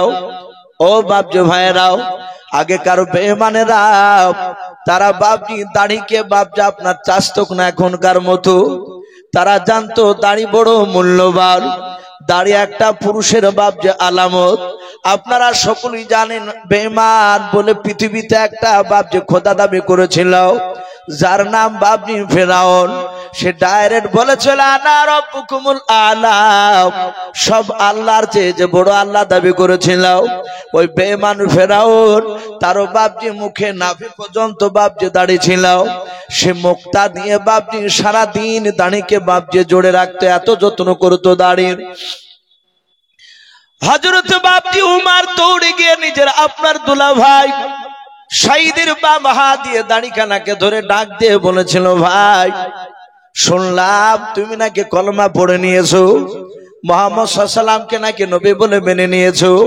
হযরত ওমরের কথা শুনে শহীদ ডাক দিয়ে বলেছিল, ভাই ওমর, শুধু আমি একাই নয়, তোমার বোন ফাতেমাও কলমা পড়ে আমরা মুসলমান হয়ে গিয়েছি। যাহাতে বাপ যে কথা বললো, ওমর ডাক দিয়ে বলল, ওই নবীকে কি ছাড়বে না? বলে নাও। হযরত শহীদ বলল, ওমর রে, সব পৃথিবীর ছাড়তে রাজি আছি, কিন্তু আমি বিশ্ব নবীর কলমাকে ছাড়তে রাজি নাই। ও বাপ যে ভাইরাও, কোরআন এমন একটা বাপ যে আপনার জাদুকৃতকে দাও, কোরআনের এমন একটা বাপ যে আকর্ষণ হয়েছে রে বাবা। কোরআন যারা মন দিয়ে বাপ যে কোরআনকে সেই জামানায় শুনে চলে যারাও, তারা কোরআনের প্রেমিক না হয়ে থাকতে পারে নাই। বলুন সুবহানাল্লাহ। আল্লাহর নবী জনাবে মুহাম্মদ রাসূলুল্লাহ সাল্লাল্লাহু তাআলা আলাইহি ওয়াসাল্লামের বাপ যে সাহাবা শহীদ বাপ যে দাঁড়িয়ে বলল, নবীজিকে ছাড়তে রাজি নাই। সঙ্গে সঙ্গে বাবা হযরত বাপ যে আপনার শহীদের দাড়িখানাকে ধরে বাবা টান মেরে আপনার আগনাতে আপনার ফেলে দিলাও, উঠোনে ফেলে দিল। শহীদ তাড়াশ করে পড়ে গেল। হযরত ওমর তার বুকের উপর দাঁড়িয়ে বাপজি তলোয়ারের উল্টো পিনে দিয়ে আঘাত করতে লাগলো। পা দিয়ে বাপজি বুকের বাতা ভাঙার জন্য মারতে শুরু করে দিল। ডাকে দিয়ে বলল, ভাই মারতে মারতে যদি আমাকে ধুলার সাথে যদি মিশিয়ে দাও, তবু আমি নবীজিকে ছাড়তে রাজি নাই। ওমর এত মার মারলো, দেখলো তার দুলা ভাই তার মারকে ভয় পাই নাও। হযরতে ওমরের উপর তিনি দূর থেকে নয়, পাশ থেকে দাঁড়িয়ে দাঁড়িয়ে দেখছিলেন, আমার স্বামীকে আর বেঁচে হয়তো রাখবে না আমার ভাই। হযরতে বাপজি ফাতেমা দৌড়ে গিয়ে তার নিজের দুলা ভাই নাই, নিজের স্বামীর বাপজি বুকের উপর আপনারা শুয়ে পড়ে ডাক দিয়ে বলেছিল, ওরে ভাই ওমর, আমার স্বামীকে ছেড়ে দাও, আর মেরো না, আমাকে মারো। ওমরের দিলটা বাপ যে এত পাথরের মতো শক্ত হয়ে গিয়েছিল, তার ভিতরে বাপ যে আপনার নূরের তো কোনো বাপ যে আপনার আলো জ্বলে ওঠেনি। ওমর বাপ যে রাগে থাকতে না পেরে নিজের বোনের মাথার চুলগুলোকে বাপ যে খামচা মেরে ধরাও, টান মেরে বাপ যে তাকে সাইডে ফেলে দিলাও। ফেলে দেওয়ার পর নিজের দোলা ভাই কার মারলো নাও, এবার নিজের আপন কলিজা টুকরা বোনের ওপর বাপ যে বুকের ওপর দাঁড়িয়ে গেল। দাঁড়িয়ে গিয়ে পা দিয়ে লাত মারে আর তলোয়ারের উল্টো পিঠ দিয়ে আঘাত করে আর বলে, ওরে ফাতেমাও, বল এখনো নবীজিকে ছাড়বে খেলাও? যদি না ছাড়িস তোকে মারতে মারতে দুনিয়ার বুক থেকে শেষ করে দেব। হযরত বাপজি উমর ফারুক রাদিয়াল্লাহু তাআলা আনহু বাপজি সেই সময় ঈমান আনে নাই। ওমর বাপজি এত মারতে লাগলো, দেখলে একটি মারো বাপজি আপনার মার থেকে ভয় হয় না। শুধু মারে বোন বল, ভাই মারতে মারতে আমাকে যদি মেরে ফেলো, আমার কলিজার ভিতর থেকে নবীজির মহব্বত তুমি ছেড়ে দিতে পারবা না, বের করে তুমি ফেলে দিতে পারবা না। ওরে আমার ভাই, নিজের মায়ের পেটের তুমি আমার ভাই, এত মারছো রে ভাই, আমি তো তোমার কাছে কোনো অন্যায় করে নাই রে ভাই, শুধু নবীজির ওপর কলমা পড়েছে, তুমি কেন আমাকে এভাবে মারছো বলো? হযরত ওমর মারতে মারতে লাস্টে ডাক দিয়ে বলল, বল একবার তুই শুধু আমার কাছে জানের ভিক্ষা চাও। হযরত ওমরের বোন ডাক দিয়ে বলেছিল, ভাই জিনার কলমা পড়ে নিয়েছে সেই নবী মুহাম্মদ রাসূলুল্লাহ সাল্লাল্লাহু তাআলা আলাইহি ওয়াসাল্লাম, সেই নবী বলেছে একমাত্র আল্লাহর কাছে ছাড়া কারো কাছে সাহায্য চাওয়া যাবে না, একমাত্র আল্লাহর কাছে সাহায্য চাওয়া লাগবে। ও ভাই উমর, তুমি মারতে মারতে মেরে ফেললো, তোমার কাছে জানের ভিক্ষা চাইব না। ওমার বাবা তলোয়ারের উল্টো পিঠে দেখছে রক্ত লেগে আছে, মাটিতে থেকে দেখে ওমারের বোন আর শাইন তারা স্বামী স্ত্রী দুজনায় মাটিতে যেদিক দিয়ে গড়াগড়ি বাপ যে পড়েছে সেই দিকে বাপজি মাটিতে রক্ত লাল হয়ে গিয়েছে। ওমার দেখলো এমন জাদু করেছে সেই আব্দুল্লাহর বেটাও যে আমার বোন কোনো মতে মারকে ভয় পাই নাও, আমার দুলাভাই ভয় পাই নাও। হযরত ওমর ডাক দিয়ে বলেন, ওরে বোন ও ফাতেমাও এমন কি জাদু করেছে তাকে কি তোরা ছাড়বি নাও? বলে ভাই জীবন চলে গেল ছাড়বো নাও।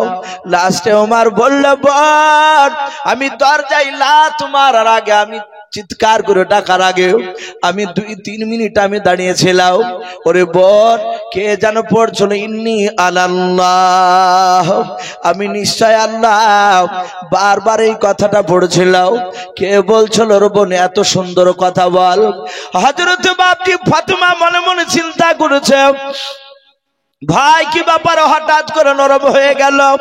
ডাক দিয়ে কেঁদে কেঁদে বলেছিল, ভাই আমরা কোরআন শরীফ শিখছিলাম।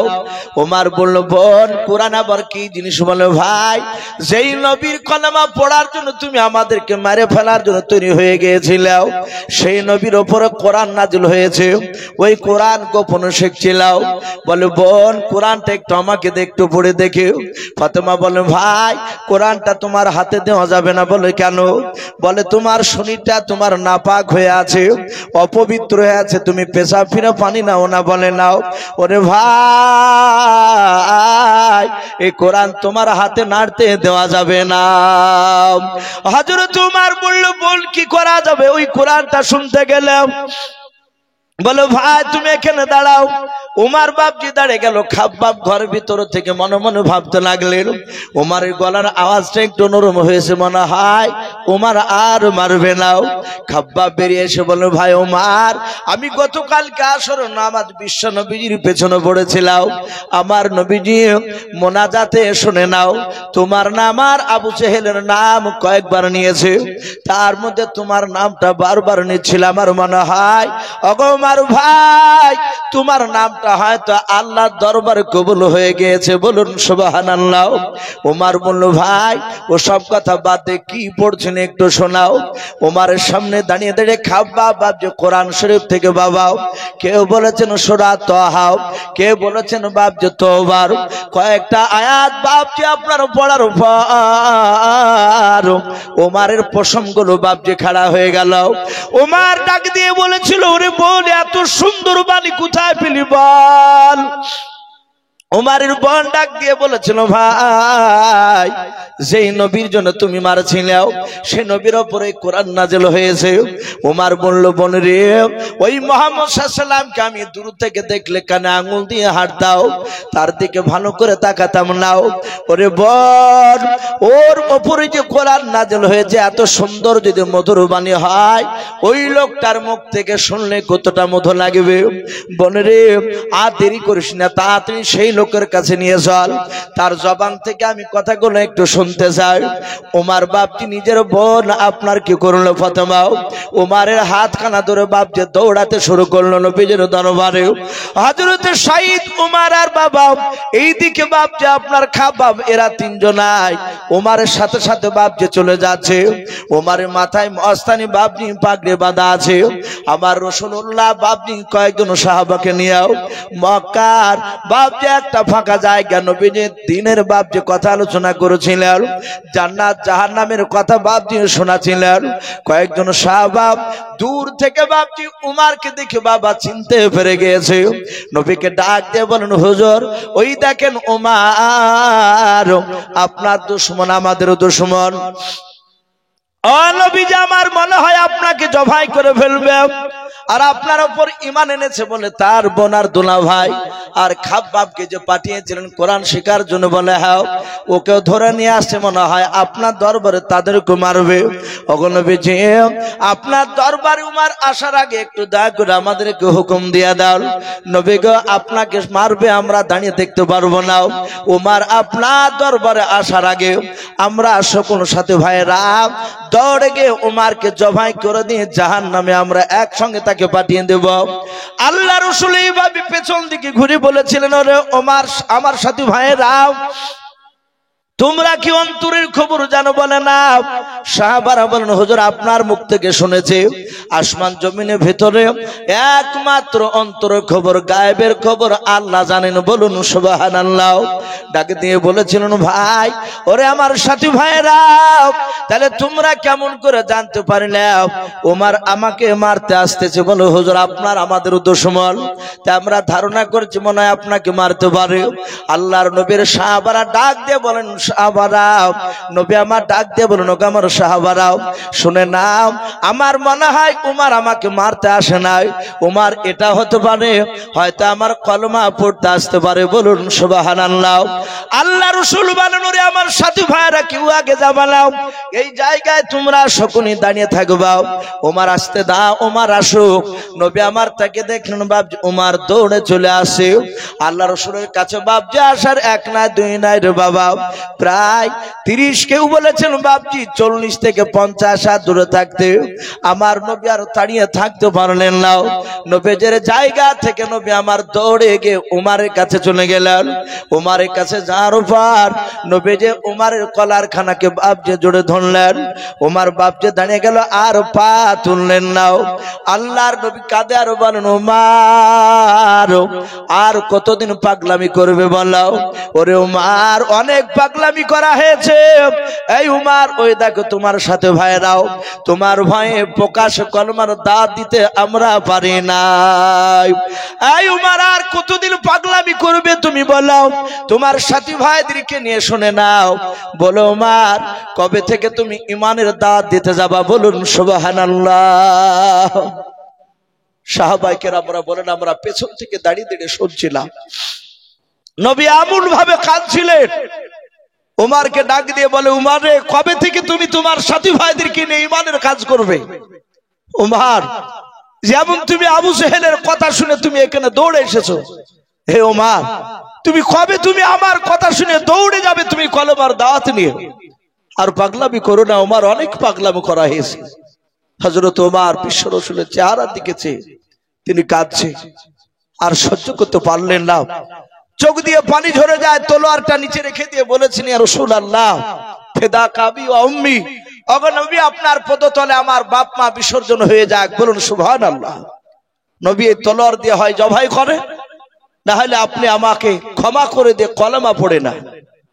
বিশ্ব নবী বললেন, ওগো আমার উমার বন্ধু, আমাকে আল্লাহ দুনিয়ার বুকে বদলা নেওয়ার জন্য পাঠায় নাই। বলুন সুবহানাল্লাহ। আমাকে রাহমাতুল লিল আলামিন করে পাঠিয়েছে।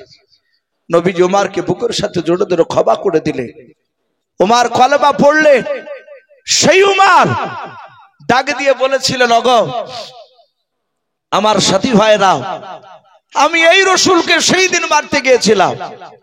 উমার বলছেন, হুজুর আপনি আমাকে ক্ষমা করে দেন। নবী হাসছেন আর বলছেন, উমার রে, আমি কাঁদছিলাম, কিন্তু তুমি আমার উপর ঈমান এনেছো। আরো যে সাহাবারা ঈমান এনেছে আমি সকলকে ক্ষমা করে দিয়েছি। বলুন সুবহানাল্লাহ। হযরত আবু বকর বলছেন, হুজুর আপনি এখানে আমাদেরকে কেন ডাকলেন? এই মসজিদে একত্রিত কেন হতে বলেছে?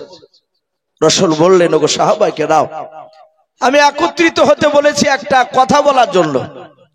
বলে, কি কথা বলুন? নবী বলেন, আমাকে পূর্ণাঙ্গ ঈমান দিয়ে আল্লাহ পাঠিয়েছে। বলুন সুবহানাল্লাহ। পূর্ণাঙ্গ দ্বীন দিয়ে পাঠিয়েছে। আমার পরে আর নবী রাসূল আসবে না। হে সাহাবায়ে কেরাম, শুনে নাও, এখানে অনেকগুলো সাহাবায়ে কেরাম আছে, সবাইকে না, মাত্র একজন সাহাবাকে আমি দেখতে চাই, আমি তাকে পাঠাতে চাই এমন একটা দেশে, সেই দেশের বাদশা, সেই দেশের নাগরিক, তারা কেউ আল্লাহ এবং রাসূলকে চিনে না। হে সাথী ভাইরা, সবাই না, মাত্র একজন সাহাবা। কে যাবে বললো? সাহাবা জানেন যেই জায়গায় রাসূল বলছেন আল্লাহকে চিনে না, রাসূলকে চিনে না, ওই দেশের বাদশা, ওই দেশের নাগরিক, সেখানে কলমার দাওয়াত নিয়ে যা কঠিন না সহজ? বলুন, খুবই কঠিন। আমাদেরকে বাপজি বিভিন্ন জায়গা থেকে আসতে ভয় লাগে। গতকালকে বাপজি রানাঘাটের ওই এলাকায় একটা জব্বুর বলে একটা গ্রামে জালসায় ছিলাম। রাত্রি 1টাতে নামলাম, সেখানে বলছে হুজুর এত রাত্রিতে যায় না, দেশ দেশ বিদেশে তো আবহাওয়া ভালো নাই। এখন ভয় হচ্ছে, আজ থেকে 5 বছর আগে ভয় হয়নি যে কোথায় হয়তো কোনো বদমাইশ না জানে হয়তো আক্রমণ হয়তো করে বসবে কিনা। এখন অনেকই ভয় লাগছে। এই যে ট্রেনে মারামারি, যে রেজাল কারিমকে মেরেছে, অনেকই পার্সোনাল বলছে ভাই ট্রেনে যেতেও ভয় লাগছে এখন। বাপজি আমার সোনা লালেরাও, আল্লাহ রসুলের সাহাবা জানেন ওই জায়গায় কলমার দাওয়াত দেওয়া সহজ নয়। নবীর একজন সাহাবা, হাদিসে তার নাম এসেছে হযরতে দাহিয়াতুল কালবি। দাহিয়াতুল কালবি রাদিয়াল্লাহু তাআলা আনহু খুবই সুন্দর সাহাবা ছিলেন দেখতে, এবং খুবই নবীর কাছের সাহাবা, দামি সাহাবা। উনি মসজিদে নববী থেকে দাঁড়িয়ে বলেন, ইয়া রাসূলুল্লাহ, আমি যেতে রাজি আছি সেই জায়গায় কলমার দাওয়াত নিয়ে। নবী মুচকে মুচকে হাসছেন তার ইমানের জোশ দেখে। বলে তুমি যাবে? বলে হ্যাঁ। আল্লাহ রসুলকে বললেন হুজুর আপনি চিঠি লিখে দেন। আর ওই দেশটার নাম বলল। নবী বলেন দেশটার নাম রোম দেশ। কি নাম বললাম? রোম দেশ। আর ওই রোম দেশের সম্রাট হিরাক্লিয়াস, বুখারী শরীফে কয়েকবার তার নাম এসেছে। আল্লাহ রসুল তার বুদ্ধির প্রশংসা করেছিলেন, কিন্তু বেঈমান সে ছিল। নবীজি বাপজি লিখতে জানতেন না, এটা আমরা সকলেই জানি। কারো কাছে লেখাপড়া করেননি, এই জন্য নবীকে উম্মি বলা হতো। তাই বলে নবী যে আনপাড় জাহেল এইরকম শব্দ ব্যবহার করা যাবে না নবীর সামনে। নবী লেখাপড়া জানতেন না, এটা সত্য। তাই বলে নবীর জ্ঞান কি কম ছিল? কথা বলুন, নবীর জ্ঞান কম ছিল না। আজও জন্মায়নি, কিয়ামত পর্যন্ত জন্মাবো না নবীর জ্ঞানের মতো লোক আর আসবে না পৃথিবীতে। আমার বিশ্ব রাসূল তার একজন সাহাবা আব্দুল্লাহ বিন মাসউদ রাদিয়াল্লাহু তাআলা আনহু, নবীজি তাকে ডেকে বললেন আমি যা বলছি তুমি লেখো। আল্লাহ রসুলের কথা, জবানি কথা, নবীর আর সাহাবা তিনি লিখলেন। লেখার পরে বিশ্ব নবীর হাতে একটা আংটি থাকতো, চাঁদির আংটি। কিছু মনে করবেন না, মুফতি সাহেবের সাথে আলোচনা করবে। আমাদের অনেক মানুষকে দেখা যায় হাতে 4টা 5টা পর্যন্ত আংটি ভরা থাকে, তামার, চাঁদির, সোনার। কিন্তু অথচ শুধু চাঁদির 4 আনা চাঁদি ছাড়া আর ব্যবহার করা যায় না। সোনার আংটি যদি ব্যবহার করেন বাড়িতে নয়, মুসাফির হালাতে কোনো জায়গায় ব্যবসা করতে যাচ্ছেন সফরে, সেক্ষেত্রে ব্যাপারটা আলাদা। বাদ বাকি বাড়িতে সোনার আংটি হাতে দিয়ে ঘুরিয়ে বেড়ালে আমরা বাপজি মাঝে মাঝে হাতে দিয়ে দেখেছি, কথাটা মিলালছি। এখন তো বাপজি যারা বিয়ে করছে না কিনলেও শ্বশুর বাড়িতে একটা আংটি পাচ্ছে, তো আংটি হাতে নিয়ে বাপজি নমাজ পড়তে গেলে, পাড়াতে ঘুরলে অটোমেটিক ভিতরটা একটু কেমন মনে হয়, অহংকার চলে আসে। লোকের সাথে কথা বলে এভাবে আঙুলটাকে উঁচিয়ে করতে মন যায়, মানে দেখুক যে আমি সোনার আংটি হাতে দিয়েছি। এটা পরীক্ষা করে দেখবে, এতে অহংকার তাকাবুর চলে আসে। তো রাসূলুল্লাহ বাপজি আংটিটা ব্যবহার করতেন, তাতে নবীর নাম লেখা ছিল। বলুন আলহামদুলিল্লাহ। কে কেউ বলেছেন কলমা লেখা সিদ্ধ ছিল, লা ইলাহা ইল্লাল্লাহু মুহাম্মাদুর রাসূলুল্লাহ সাল্লাল্লাহু আলাইহি ওয়াসাল্লাম। ওই যে নবী লেখাপড়া জানতেন না, নবী চিঠি লিখে দিতেন সাহাবার মারফতে। যে নবী ইসলাম স্বরূপ, মোহর স্বরূপ ওই আংটিটা কালিতে ডুবে ইসলাম মারতে। ওই কাগজখানা যেই পেত, যার কাছে পৌঁছাতো, সে কাগজে ইসলাম মারা দেখে বুঝতো এই চিঠিখানা মুহাম্মদ সাল্লাল্লাহু আলাইহি ওয়াসাল্লামের তরফ থেকে এসেছে। এই জন্য বাপজি রাসূলুল্লাহ চাঁদির আংটি ব্যবহার করেছিলেন। আমার বিশ্ব নবীজি বাপজি চিঠিখানা আংটির মোহর মেরে দিয়ে দাহিয়াতুল কালবিকে কাগজটা জোরে ধরে দিলে, বলে ঘোড়ায় চেপে চলে যাও। এই দাহিয়াতুল কালবি তার দরবারে হিকমতের সহিত কথা বলবে। বলুন আলহামদুলিল্লাহ। হিকমতের সহিত কথা আমাদের নেই। যুবক ছেলে অনেকে নামাজ পড়তে যায়, আমাদের মুসল্লি দেখেন অনেকে থাকে, এ নামাজ পড়তে গিয়ে যদি 1 মাস না আসে, 1 মাস গিয়ে হয়তো আর যায়নি, হঠাৎ করে ওকে রাস্তাতে দেখলি বলে হ্যাঁ তোর বাপই তো নামাজ পড়ে না, তুই নামাজ পড়িস 5 ওয়াক্ত, তোর মতো নামাজি কত দেখেছি। এই যে কথাটা, এটা হিকমতের কথা নয়। তাকে যদি বলা হতো যে বাবা, যদি তার চাচা সম্পর্ক হয় বেটা, যে বাবা মসজিদে 1 মাস নামাজ পড়ছিলে, জামাতটা ভালো লাগছিল, 1 মাস থেকে যাও না বাবা, তো মসজিদটা ভালো লাগে না, ফাঁকা ফাঁকা মনে হয়, বাবা যাও না কেন? ওর প্রশংসা করলে দেখবেন সে চিন্তা করবে, সে যে কোনো একটা অজুহাত দেখাবে।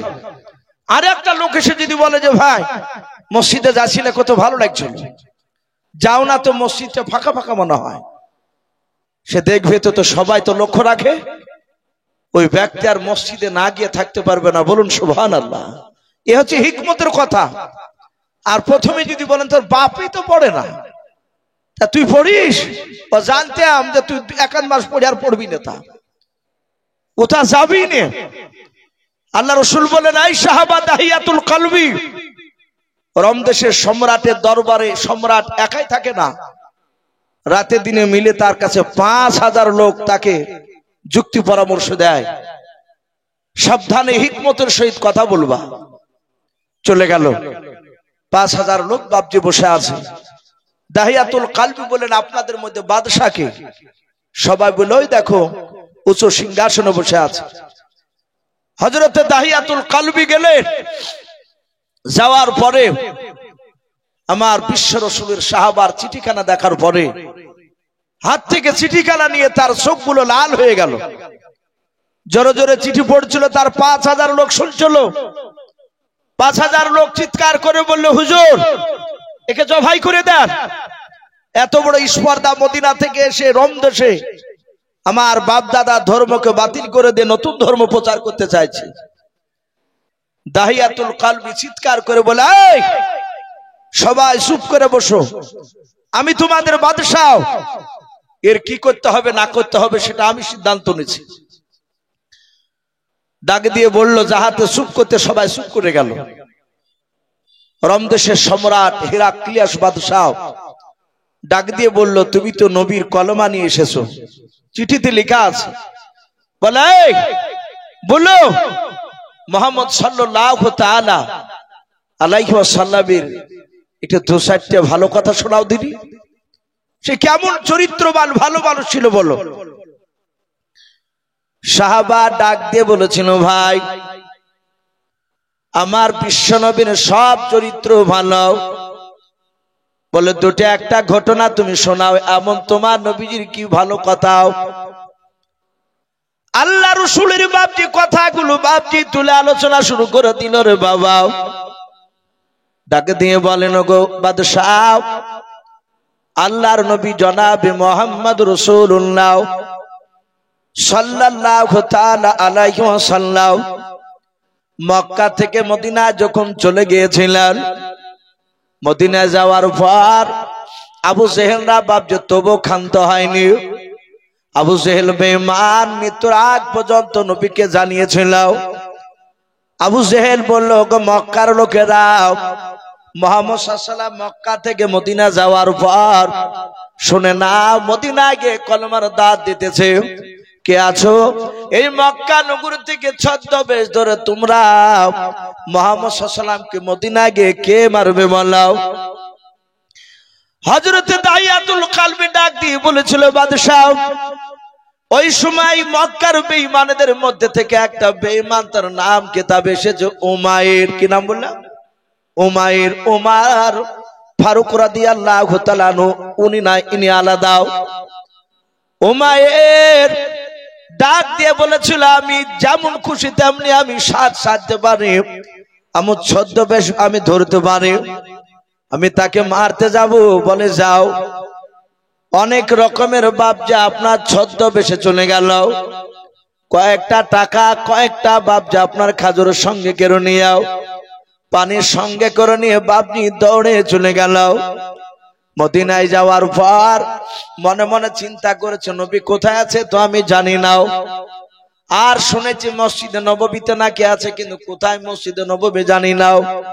রাস্তার ধারে বাবা একটা 4 থেকে 4.5 বছরের বাচ্চাকে বাপ যে দেখলাও খেলা করেছিল, ওই উমাইর ডাক দিয়ে বলেছিল বাবা তুমি কি জানো মুহাম্মদ সাল্লাল্লাহু আলাইহি ওয়াসাল্লাম মক্কা থেকে মদিনা এসেছে, ওই ব্যক্তি কোথায় আছে তার কি পরিচয় দিতে পারবা?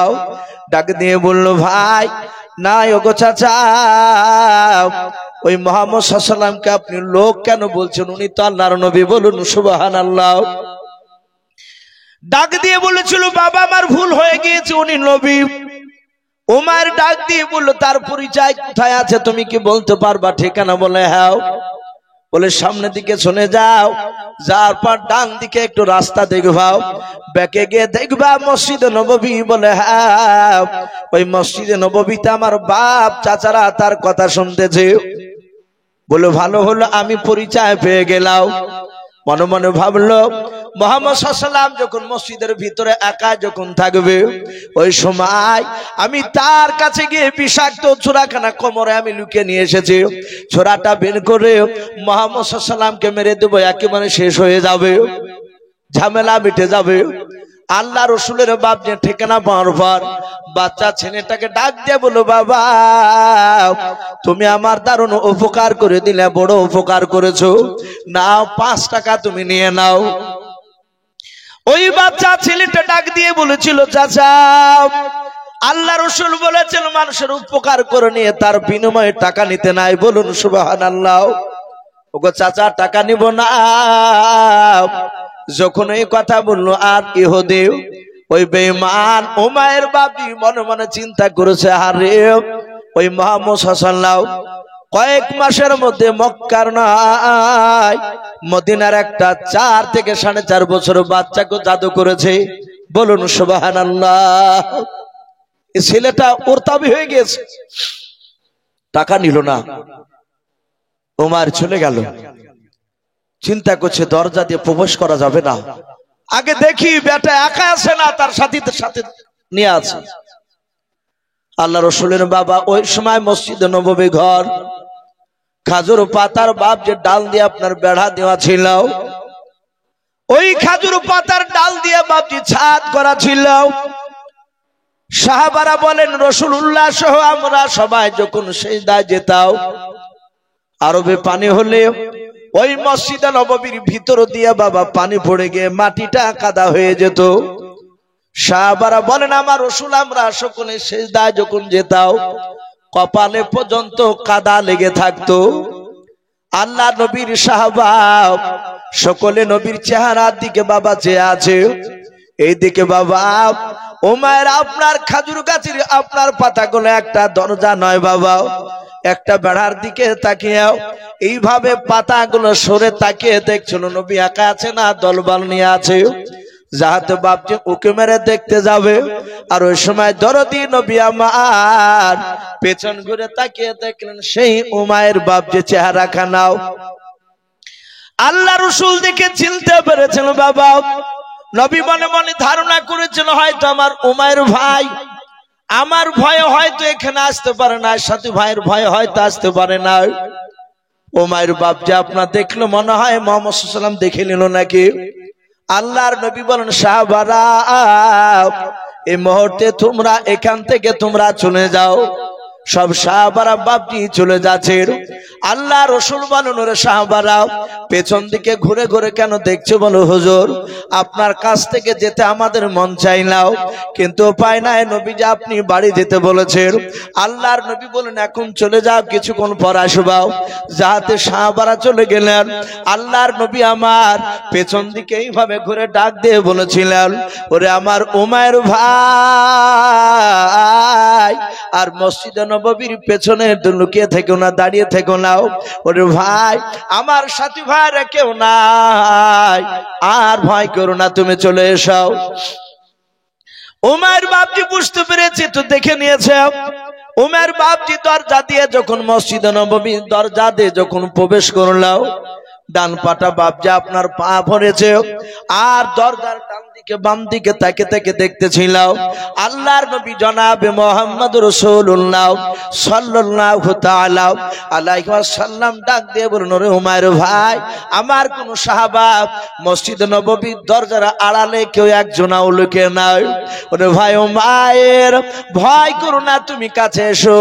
উমাইর বাপজি নবীর কাছাকাছি চলে যাচ্ছে, একেবারে যাহাতে কাছাকাছি চলে গিয়েছে বাবা আল্লাহর নবীজিকে বাপজি মারার জন্য। এভাবে কোমরে বাপজি ছোড়াখানা বের করার জন্য উমায়ের হাতখানা বাপজি নিয়ে গিয়াও যাহাতে ছোড়াটা বের করে নবীকে মারতে যাবে। আল্লাহর নবী জনাবে মুহাম্মদ রাসূলুল্লাহ সাল্লাল্লাহু তাআলা আলাইহি ওয়াসাল্লাম ডাক দিয়ে বললেন, ওরে আমার উমায়ের ভাই, তাড়াতাড়ি বলো, আজ 3 মাস পার হয়ে গেছে রে ভাই, মক্কা থেকে মদিনায় আসা আবার। ওরে ভাই উমায়ের ভাই, মদিনা থেকে আমি এখনো মক্কার জমিনে আমি আর পা দিতে যাইনি রে ভাই, তাড়াতাড়ি বলো, তোমার মা যে বিছনাগত হয়ে পড়েছিল, তোমার আব্বা যে অসুস্থ হয়ে পড়েছিল, ওরে ভাই উমায়ের তাড়াতাড়ি বলো, তোমার আব্বা মা কেমন আছে বলো। উমায়ের বাপ যে ছোড়াখানা বের করতে গিয়ে আর বের করলো না। নবী আমার এক এক করে বাবা মক্কার যারা অসুস্থ ব্যক্তি ছিল, যারা বৃদ্ধ মানুষ ছিল বাবা, যারা বৃদ্ধা মহিলা ছিল, আল্লাহর নবী এক এক করে বাপজি নাম করে এবং যার চাচা হয় যে সম্পর্কে এবং মামা হয় এবং বাপজি বোন হয় সে সম্পর্ক দিয়ে রাসূলুল্লাহ মিষ্টি আওয়াজে ডাক দিয়ে বলছিলেন, ভাই উমায়ের বলো অমুক অমুক ব্যক্তি কেমন আছে বলো। হযরত উমারের বাপজি দিলটা বাপজি নরম হয়ে গেল। উমার মনে মনে চিন্তা করেছে, হারে এই লোকটাকে আমরা মক্কা নগরে চিনতে পারি নাই, আমরা তাকে পাথর দিয়ে নাই, আমরা তলোয়ার নিয়ে ঘুরেছিলাম, গোল করে ঘেরাও করে নিয়েছিলাম, যে দিনকে মুহাম্মদ সাল্লাল্লাহু আলাইহি ওয়াসাল্লামকে মক্কা থেকে তাড়িয়ে দিয়েছিলাম, এর উচিত ছিল ওর সাহাবাদেরকে লেলিয়ে দিয়ে আমার উপর অত্যাচার করাও, কিন্তু আমাকে অত্যাচার না করে উল্টো আমার মা বাপের খবর নিছে। ডাক দিয়ে বলেছিল, হুজুর দয়া করে আমাকে মাফ করবেন, আপনাকে আমি দেখেন বিষাক্ত ছোরা নিয়ে মারতে এসেছিলাম। নবী গো আজ চিন্তা করেছে আপনি দরদি নবী, মার নবী, রহমতের নবী গাও, আপনি ক্ষমা করে দিও, আপনার কলমা পড়ে মুসলমান বানিয়ে আনুন, বলুন সুবহানাল্লাহ।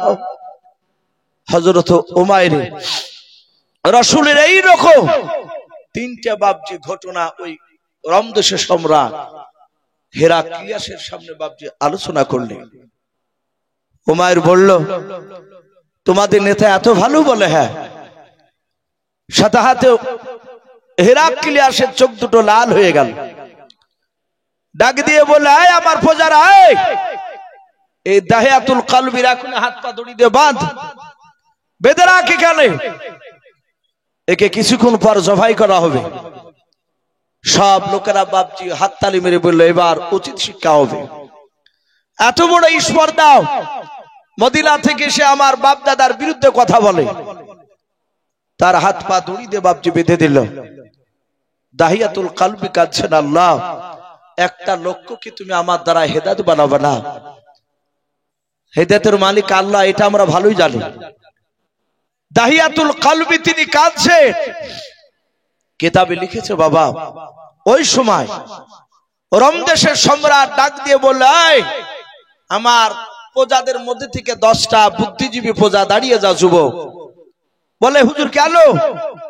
বলে দাঁড়িয়ে যাও। 10টা যুবক বাপজি দাঁড়িয়ে গেল। বলে এক্ষুনি তুমি রোম দেশের বাজারে চলে যাও।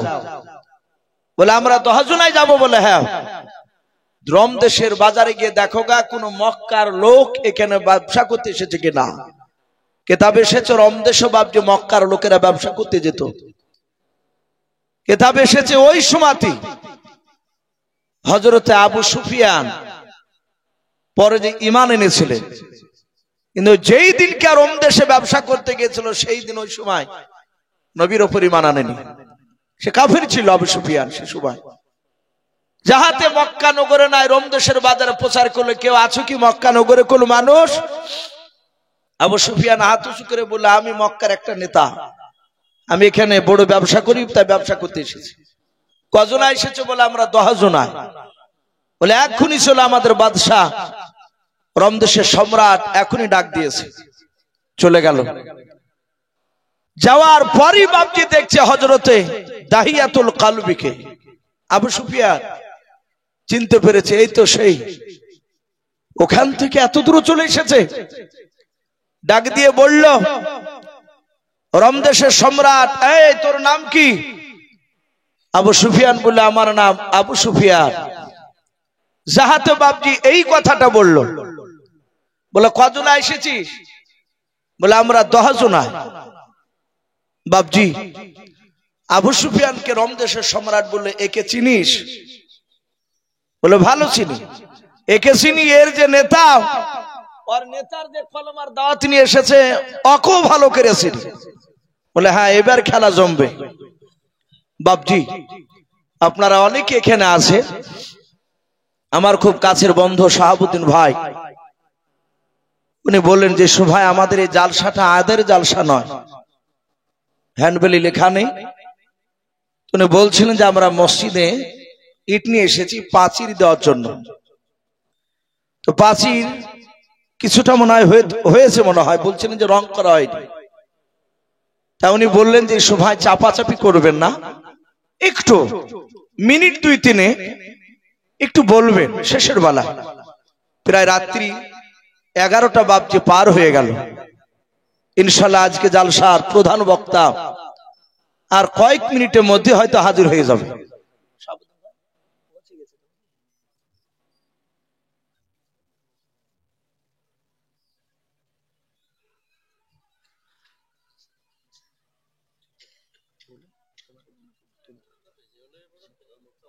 তো ভাই যাই হোক, আমি বলছিলাম যে বাপজি যে মসজিদের জন্য হালকা করে খাতাতে লেখা হবে না। যদি বলেন যে ওয়াদা থাকলেও বলে না, ওসব ওয়াদা লেখা হবে না। যদি বাপ 200, 100, 500, 1000 কাছে থাকলে ইনশাল্লাহ মিনিট 5 মতো বাপজি একটু আসি, আল্লাহর ঘরকে তৈরি করার জন্য মসজিদটা পাঁচির রং করা হবে এই গ্রামের। দেখ মাশাআল্লাহ, লজ্জা করবো না ভাই। এ দেখেন একজন ভাই আমার 200 টাকা দিয়েছেন, আল্লাহ তার দানকে কবুল করুন, বলুন আল্লাহুম্মা আমিন। জি একটু আসি, একটু আসি, এখানে একটু আসেন। মাশাআল্লাহ, আমি শুনলাম এই বাপজি মাদ্রাসার সেক্রেটারি সাহেব, কেশিয়ার সাহেব, উনি আলোচনা হচ্ছিল। উনি যাই হোক উনি বলছেন আমি কালি দেবো 2000 টাকা, আল্লাহ তার দানকে কবুল করুন, বলুন আল্লাহুম্মা আমিন। আর একজন বাপজি 200 টাকা, আরেকজন বাপজি আমার 200 টাকা, আল্লাহ সকলে দানকে আল্লাহ কবুল করুন, বলুন আল্লাহুম্মা আমিন। বাপজি আমি চাপ নয়, 200, 100, 500 যদি থাকে নগদ একটু দিয়ে যান। জি এ দেখেন আরেক 500 টাকার দাতা, মাশাআল্লাহ, হরকত বরকত হয়। ওগো আল্লাহ যারা দান, আল্লাহ যারা করছে, যারা করতে পারে না, তুমি সকলকে নবী চেহারা না দেখে আমাদের মত দিও না, বলুন আল্লাহুম্মা আমিন। আর একজন 150 টাকা, কত আছে 1000 টাকা, আল্লাহ তার 1000 টাকা নগদ দানকে তুমি কবুল করে নাও। একটু আসি। আর একজন ভাই 100 টাকা, বাপজি নাম না করলে অসুবিধা নেই, আল্লাহ দেখতে পাচ্ছেন। আর একজন বাপজি 500 টাকা, আল্লাহ দানকে কবুল করুন, মাশাআল্লাহ। এই দেখেন আর একজন ভাই আমার 100 টাকা, আর একজন যুবক ভাই 150 টাকা, আল্লাহ সকলে দানকে আল্লাহ কবুল করুন, বলুন আল্লাহুম্মা আমিন। মাশাআল্লাহ। বাপজি একটু আসি, যদি 1005 টাকা যদি হয় ইনশাল্লাহ অনেক কাজে লেগে যাবে, রঙের পয়সা হয়ে যাবে ইনশাল্লাহ। আর একজন ভাই আমার 100 টাকা নগদ, আল্লাহ তার দানকে কবুল করেন। আর একজন ভাই 100, আর একজন বাপজি 100, আর একজন বাপজি স্টেট থেকে 500 টাকা, আল্লাহ সকলে দানকে আল্লাহ কবুল করুন, বলুন আল্লাহুম্মা আমিন। মাশাআল্লাহ, জাযাকাল্লাহ। জি আসি, আলহামদুলিল্লাহ। আল্লাহর কাছে দোয়া করবো, আল্লাহ তুমি এই জালসাকে কবুল করে নাও। ওগো মাওলা দেখো তোমার বান্দা বান্দিরা তারা কষ্ট করে ওয়াজ শুনছে। 100 টাকা, 100 টাকা ঘুরে দেব, আল্লাহ তার 100 টাকা বাপজি দানকে কবুল করুন, মাশাআল্লাহ।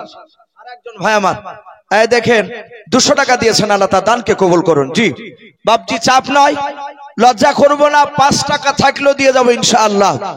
5 টাকা যদি থাকে একটু নগদ দিয়ে যাবে আল্লাহর ঘরকে তৈরি করার জন্য। জি রাত্রি প্রায় 11টা বাপজি পার হচ্ছে চললো। আর তাতে বাপজি এখন মাধ্যমিক পরীক্ষার সময়, আজকে হয়তো পরীক্ষা নেই না, আগামী শনিবার থেকে মনে হয় আছে। তো যাই হোক, বেশি রাত্রি মা বোনদের কাছ থেকে 500 টাকা এসেছে, আল্লাহ মা বোনদের 500 টাকা দানকে কবুল করুন। ওগো মা বোন আপনারা 200, 150, 10 টাকা যে যা পারবে ইনশাল্লাহ হাত বাড়াবেন। এ দেখেন আর একজন আল্লাহর বান্দা 100 টাকা। জি রাত্রি খুব গভীর করে জালসা করা ঠিক না, হয়তো আমরা ভাবি যে যত রাত্রি মাইক বাজবে সে জালসা বড় হলো তাই ভাবে। এ দেখেন আরেকজন ভাই আমার 150 টাকা, এ দেখেন আরেকজন বাপজি 100 টাকা, মাশাআল্লাহ। এ দেখেন আরেকজন ব্যক্তি 50 টাকা। জি, আপনারা হয়তো মাশাআল্লাহ কেরালা থেকে মুস্তাফার আব্বার জন্য উনি 2000 টাকা দিবেন। আল্লাহ তার দানকে 2000 টাকা দানকে কবুল করে নিয়ে আল্লাহ কেরালায় যে আছে তাকে যাবতীয় বিপদ থেকে হেফাজত করুন আল্লাহুম্মা আমিন। তার আব্বার কবর আযাবকে মাফ করুন। আরেকজন 100 টাকা। আল্লাহ তুমি আলিমুম বিযাতিস সুদূর, তুমি সকলের অন্তর তুমি জামিন। ওগো মাওলা তুমি সকলের দানকে কবুল করো না, যারা দিতে পারে না তাদেরকে কবুল করে নাও। ওই দেখেন আরেকজন বাপজি 100 টাকা, আল্লাহ কবুল করুন, বলুন আল্লাহুম্মা আমিন। জি মাশাআল্লাহ। এ দেখেন আরেকজন বাপজি 50 টাকা, আল্লাহ তার দানকে কবুল করো, কবুল করো আল্লাহ, তুমি সকলের দানকে কবুল করে নাও। মোলা আজকে জালসার মাহফিল কবুল করে না। আরেকজন ভাই আমার 50 টাকা দিয়েছে তোমার ঘরকে তৈরি করার জন্য। ওগো মহল্লা তোমার রাসূল বলেছেন কিয়ামতের ময়দানে সব ধ্বংস হয়ে যাবে, মসজিদ ধ্বংস হবে না, মসজিদ অক্ষত অবস্থায় উঠে যাবে। ওগো মহল্লা এই মসজিদে যারা টাকা দান করছে তুমি সেদিন আল্লাহ তুমি তাদের সহায় হয়ে যায়। মাশাআল্লাহ দেখেন মা বোনদের কাছ থেকে আবার 500 টাকা, আল্লাহ সকল মা বোনের দানকে কবুল করে নিও। আল্লাহ তুমি মা বোনের ইমানটা হযরতে মা ফাতেমা জোহরা রাদিয়াল্লাহু তাআলা আনহার মত ইমান বানিয়ে দাও, বলুন আল্লাহুম্মা আমিন। ভাই আলহামদুলিল্লাহ যথেষ্ট আপনারা। এ দেখেন আরেকজন ভাই দুজনায় 200 টাকা দিয়েছে।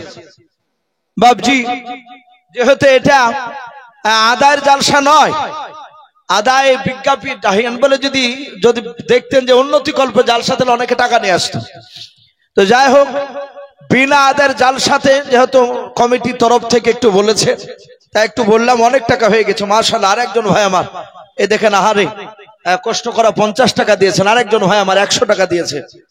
আরেকজন ভাই 500 টাকা দিয়েছেন। আল্লাহ তুমি সকল দানকারী দানকে তুমি কবুল করে নাও, বলুন আল্লাহুম্মা আমিন, আল্লাহুম্মা আমিন। তো ভাই যাই হোক আর কিছুক্ষণ বাপজি কথাটা বলে ইনশাআল্লাহ আমার বক্তব্য করব। আর রাত্রি অনেক হয়ে যাচ্ছে, আর আপনারা হয়তো বাপজি অনেকে চিন্তা ভাবনা করবেন যে প্রধান বক্তা আসবে বললে। ভাই সত্য কথা সব জায়গাতে বলতে আমিও ভালোবাসি, আর সত্য কথা বলাটাই ভালো। এ দেখেন আরেকজন বাপজি 50 টাকা। হয়তো নাম শুনে যারা জানেন এই জালসায় আজকে কে আসছে, আজকে যিনি আসছিলেন হযরত মাওলানা বদরুল আলম সাহেব দামাত বারকাতুহুম আলিয়া। উনি অলরেডি বাড়ি থেকে বাপজি বেরিয়ে এসেছিলেন। আমি যখন স্টেজে উঠি সেই সময়তে বললেন যে বাবা রাস্তাতে এসে গাড়ি স্টার্ট বন্ধ হয়ে গেল। আমি মিস্ত্রি ডেকে পাঠালাম, দেখি বাবা আমি পৌঁছাবো কি করে। তো মিস্ত্রিতে এসে গাড়ি জুত করছিল, যে বললো যে বাবা ইনশাল্লাহ পৌঁছা। গাড়ি জুত করে আবার যখন উনি স্টার্ট দিয়ে আসছিলেন তখন আমি ফোন করলাম, আস্তে আস্তে রাস্তা শেখ সাহেব যে জালসার আজকে সভাপতি উনিও ছিলেন। তো উনি বললেন যে বাবা আস্তে আস্তে মিস্ত্রিতে চালিয়ে যেতে বললো। আবার আস্তে আস্তে কিছুটা বলো কয়েক কিলোমিটার এসে আবার গাড়ি বন্ধ হয়ে গেছে। বাপজি এখন বিপদ তো বাপজি বলে আসে না, আর উনি ইচ্ছাকৃত অন্য জায়গায় পালিয়েও যায়নি। অনেকে ধারণা হয়তো অনেকে ভুল করবে, ধারণা ভুল আমরা করবো না ইনশাল্লাহ। তো যাই হোক সভাপতি বললেন যে ভাই উনি মনে হয় সম্ভবত আর পৌঁছাতে পারবেন না, যেহেতু গাড়ি বন্ধ হয়ে গেছে। তো যাই হোক বাপজি আমি যে কথাটা একটু আলোচনা করছিলাম যে ওই আবু সুফিয়ান এসে বলল আমি একে চিনি, এর নেতাকেও চিনি। রমদেশের সম্রাট বলল তাহলে এবার কার লাগবে মজা। বলে এর নেতাকে ছিলিস? দাহিয়াতুল কালবির নেতা মুহাম্মদ সাল্লাল্লাহু আলাইহি ওয়াসাল্লাম নবুয়ত দাবি করেছে। বলে হ্যাঁ। বলে জানি। বলে দাহিয়াতুল কালবি বলেছে সে লোকটা নাকি খুব ভালো, ওর চরিত্র ব্যাপারে একটু বলধিনি। আবু সুফিয়ান দেখলে হ্যাঁ এবার সুযোগ পেয়েছে, ও তো নবীর ভক্ত নয়, নবী দুশমন। তখন আবু সুফিয়ান এটাও চিন্তা করছে যে হিরাক্লিয়াস রমদেশের সম্রাট, বড্ড চালাক, এর সামনে মিথ্যে কথা বললে ধরা পড়লি তাকে জবাই করে দেয়। আবু সুফিয়ান এটা চিন্তা করলো মিথ্যা বলতে গিয়ে যদি ধরিয়ে ফেলে তাহলে আমাকে যদি মেরিয়ে দেয় তা আমার লোকগুলো গিয়ে বাড়িতে গিয়ে বলবে যে আবু সুফিয়ান মিথ্যা কথা বলতো। ও চিন্তা করলো যে মিথ্যা কথা বলবো না, বলবো সত্য, কিন্তু এমন সত্য কথা বলবো যেটা শুনে বাদশাহ যেন মিথ্যে মনে করে। আবু সুফিয়ান ওই মেরাজের ঘটনা শুরু করে দিল। মক্কার লোকেরা তো কেউ তো কাফেররা মানেনি সত্য বলি। আবু সুফিয়ান ডাক দিয়ে বলছে, হে বাদশাহ, ওদের নবী কেমন মিথ্যাবাদী নবী জানেন? বলে জানি না তো বল। বলে এক রাতে শুয়েছিল, আল্লাহ তরফ থেকে নাকি ফেরেশতা আসলো। সব ফেরেশতা আমরা মানিনি, একটা নাকি বুরাক নামক প্রাণী আসলো। হাজার হাজার লোক বাপজি বসে বসে শুনছিল কথাগুলো। বাদশাহ এইভাবে গালে হাত দিয়ে কথাগুলো মন দিয়ে শুনছিল। ডাক দিয়ে বলছে, সুদান মিথ্যা কথা বলি কি? দাহিয়াতুল কালবিকে জিজ্ঞাসা করবেন, যদি মিথ্যা হয় তাহলে বলবে, সত্য হলে তাও বলবে।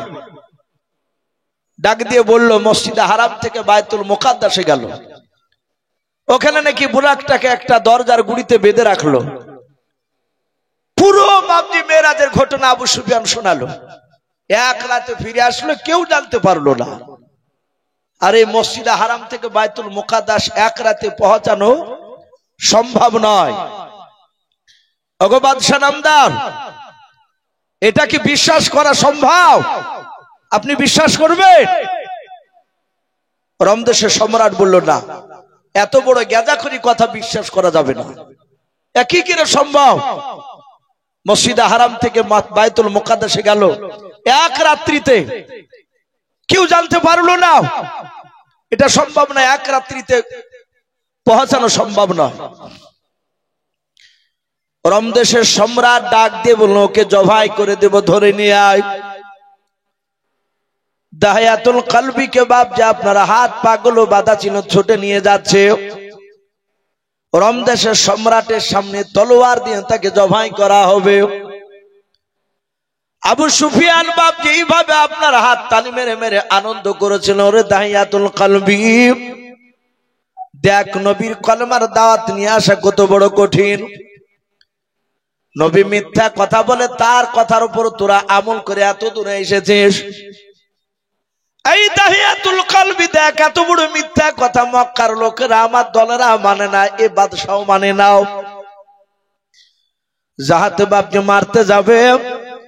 আর ওই রমদেশের সম্রাটের দরবারে বাবা ৫,০০০ উপর লোক ছিল। একটা লোক তারই বাপ যে আপনার পোজাও চিৎকার করে পেছন দিক থেকে ডাক দিয়ে বলেছিল, ওগো বাদশাহ নামদার, ওই আবু সুফিয়ান যে কথাটা বলেছিল আপনি জিজ্ঞাসা করুন। মাশাআল্লাহ, দেখেন গোকুলপুরের আশরাফুল মন্ডল, তার আব্বার নামে ১,০০০ টাকা নগদ। বলে না রে তাকবীর, আল্লাহ তার ১,০০০ টাকা দানকে কবুল করে নিয়ে তার আব্বার কবর আযাবকে মাফ করুন। ওই ডাক দিয়ে তার প্রজা ডাক দিয়ে বলেছিল, বাদশাহ নামদার, আবু সুফিয়ান যে কথাগুলো বললাম মেরাজের ঘটনা, এই ঘটনা বারহাক সত্য আমি মেনে নিয়েছে। জোরে বলুন সুবহানাল্লাহ। রমদেশের সম্রাট বলে, দাহিয়াতুল কালবিকে মেরো না, দাঁড়াও। এইভাবে বাপজি রমদেশের সম্রাট পেছন দিকে বাপজি ঘুরে তার প্রজার দিকে তাকে বলল, ভাই তুমি কি দাহিয়াতুল কালবিকে চিনো? এর নবীকে কি তুমি দেখেছো? ডাক দিয়ে বলে, বাদশাহ আমি তার নবীজিকে দেখি নাই, তারা ওর সাহাবাকে চিন্তাম নাও। কিন্তু আবু সুফিয়ান যেই কথাটা বলেছে বাদশাহ শুনে নেন, আপনি তো এটা ভালো জানেন, আপনার দরবারে আজকে চাকরি পেয়েছি। বলে হ্যাঁ। ওগো বাদশাহ, আজ থেকে নিয়ে ২ বছর আগে কিংবা ২.৫ বছর আগে আমি আপনার দেশে ছিলাম না, আমি ওই বায়তুল মুকাদ্দাসের এলাকায় থাকতাম। ওগো বাদশাহ নামদার, ওই বায়তুল মুকাদ্দাসের মসজিদের দরজা তালা মারার দায়িত্ব সবাই মিলে রাত্রিবেলায় ইবাদত করে বাড়ি চলে গেলাম। সকালবেলায় নাই। সুবহানাল্লাহ। মা বোনদের কাছ থেকে দুবার 500 এসেছে। আমি তো ভাবছি মনে হয় মা বোন মনে হয় নাই। তা আবার দেখেন 2400 টাকা আবার পাঠিয়েছে মা বোনদের কাছ থেকে। বলেন মারহাবা। আল্লাহ সকল মা বোনের দানকে কবুল করুন, বলুন আল্লাহুম্মা আমিন। ওই লোকটা বলছে, বাদশাহ আপনি আমাকে চাকরি দিয়েছেন বুদ্ধির জন্য। ওগো বাদশাহ নামদার, আমার বাড়ি ছিল বাইতুল মুকাদ্দাসে।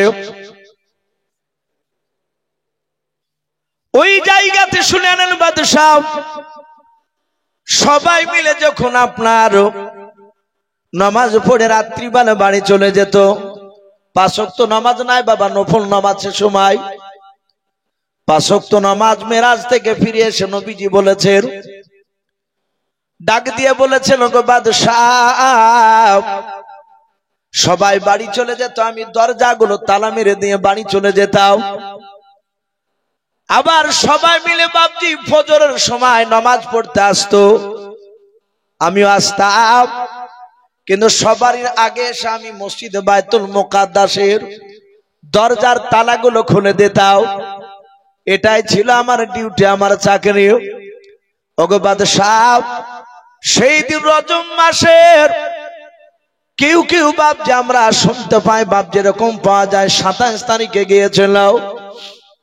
বলে বাদশাহ ওই রাত্রিবেলাতে সবাই মিলে যখন বাড়ি চলে গেল, আমি এক এক করে দরজাগুলো বন্ধ করতে লাগলাম। ওগো বাদশাহ নামদার, ওই দরজাগুলো বন্ধ করতে করতে করতে করতে করতে বাইতুল মুকাদ্দাসের একেবারে মাঝখান দরজাটা আমি আর বন্ধ করতে পারলাম না। ওই কথা শোনার জন্য কেন? ওগো বাদশাহ নামদার, ওই রাত্রিবেলায় মসজিদের পাশের বাড়ির লোককে ডাকলাও।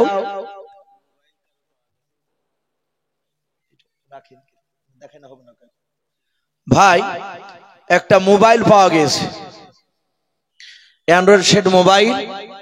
যদি কোনো ভাইয়ের, কোনো মা, কোনো বোনের, কোনো বাপটি যদি পড়ে যায়, পড়েছে তো নিশ্চয় কারো, তো মোবাইলটা স্টেজে আমাদের শেখ সাহেবের কাছে আছে। কি সেট নাম বলে ইনশাল্লাহ নিয়ে যাবে। একটা মোবাইল এখানে রাখা আছে, তাই নিয়ে যাবেন দয়া করে। ডাক দিয়ে বলেন, বাদশাহ আমি মসজিদের পাশের লোকের কাছে গেলাম। আপনাদের এই মসজিদের এখানে তো মসজিদ আছে কোথায়? সামনে না? এই মসজিদের ইমাম সাহেব কোনো দরকার হলে পাশের লোকের কাছেই তো যায়। বলে বাদশাহ ওই রাত্রিবেলা কি করলাম, ওই মসজিদের আশপাশের আমি যুবক ছেলেকে ডেকে নিয়ে আসলাম। ডাক দিয়ে বললাম, ভাই ও যুবকেরাও দরজা কেন বন্ধ করতে পারা যায় না? তারা বলে, মনে হয় আমরা ধাক্কা দিলে দরজা লেগে যাবে। ওগো আমার বাদশাহ 10-12টা যুবক ছেলেকে তুলে তুলে নিয়ে আসলাম ডেকে। সবাই মিলে দরজাটাকে এমন জোরে ধাক্কা দিলাম, আমার মনে হয় ওই দরজাকে ধাক্কা না দিয়ে ছোট পাহাড়কে ধাক্কা দিলে মনে হয় পাহাড় নড়ে যেত। কিন্তু দরজা চুল পরিমাণে হিলাতে পারলাম না। যুবকেরা বলল, হুজুর মনে হয় ছাদ নেমে বসে গিয়েছে দরজার উপরে, এই দরজা সরানো সম্ভব নয় রাত্রিবেলায়। সকালবেলায় আমরা ছাদ কাটা মেশিন যন্ত্র নিয়ে এসে ছাদটা কেটে দিয়ে দরজা ফিটিং করে দিয়ে চলে যাব, চিন্তা করবেন না, বাড়ি চলুন। ও বাদশাহ নামদার, আমার অর্ধাঙ্গিনী বিবির সামনে সব কথা আলোচনা করলাম।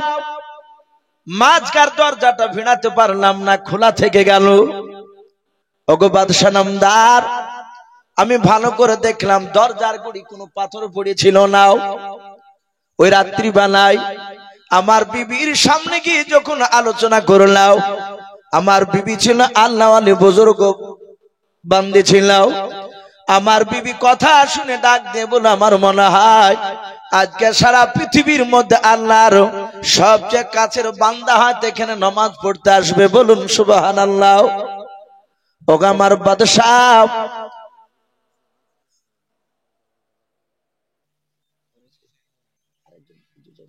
নাহলে কাউকে তুলতে হবে। কাল বকেছে, ঘুম নাই, উঠে লাগছে, একটা কাউকে ডাকে নেবে 10 মিনিট।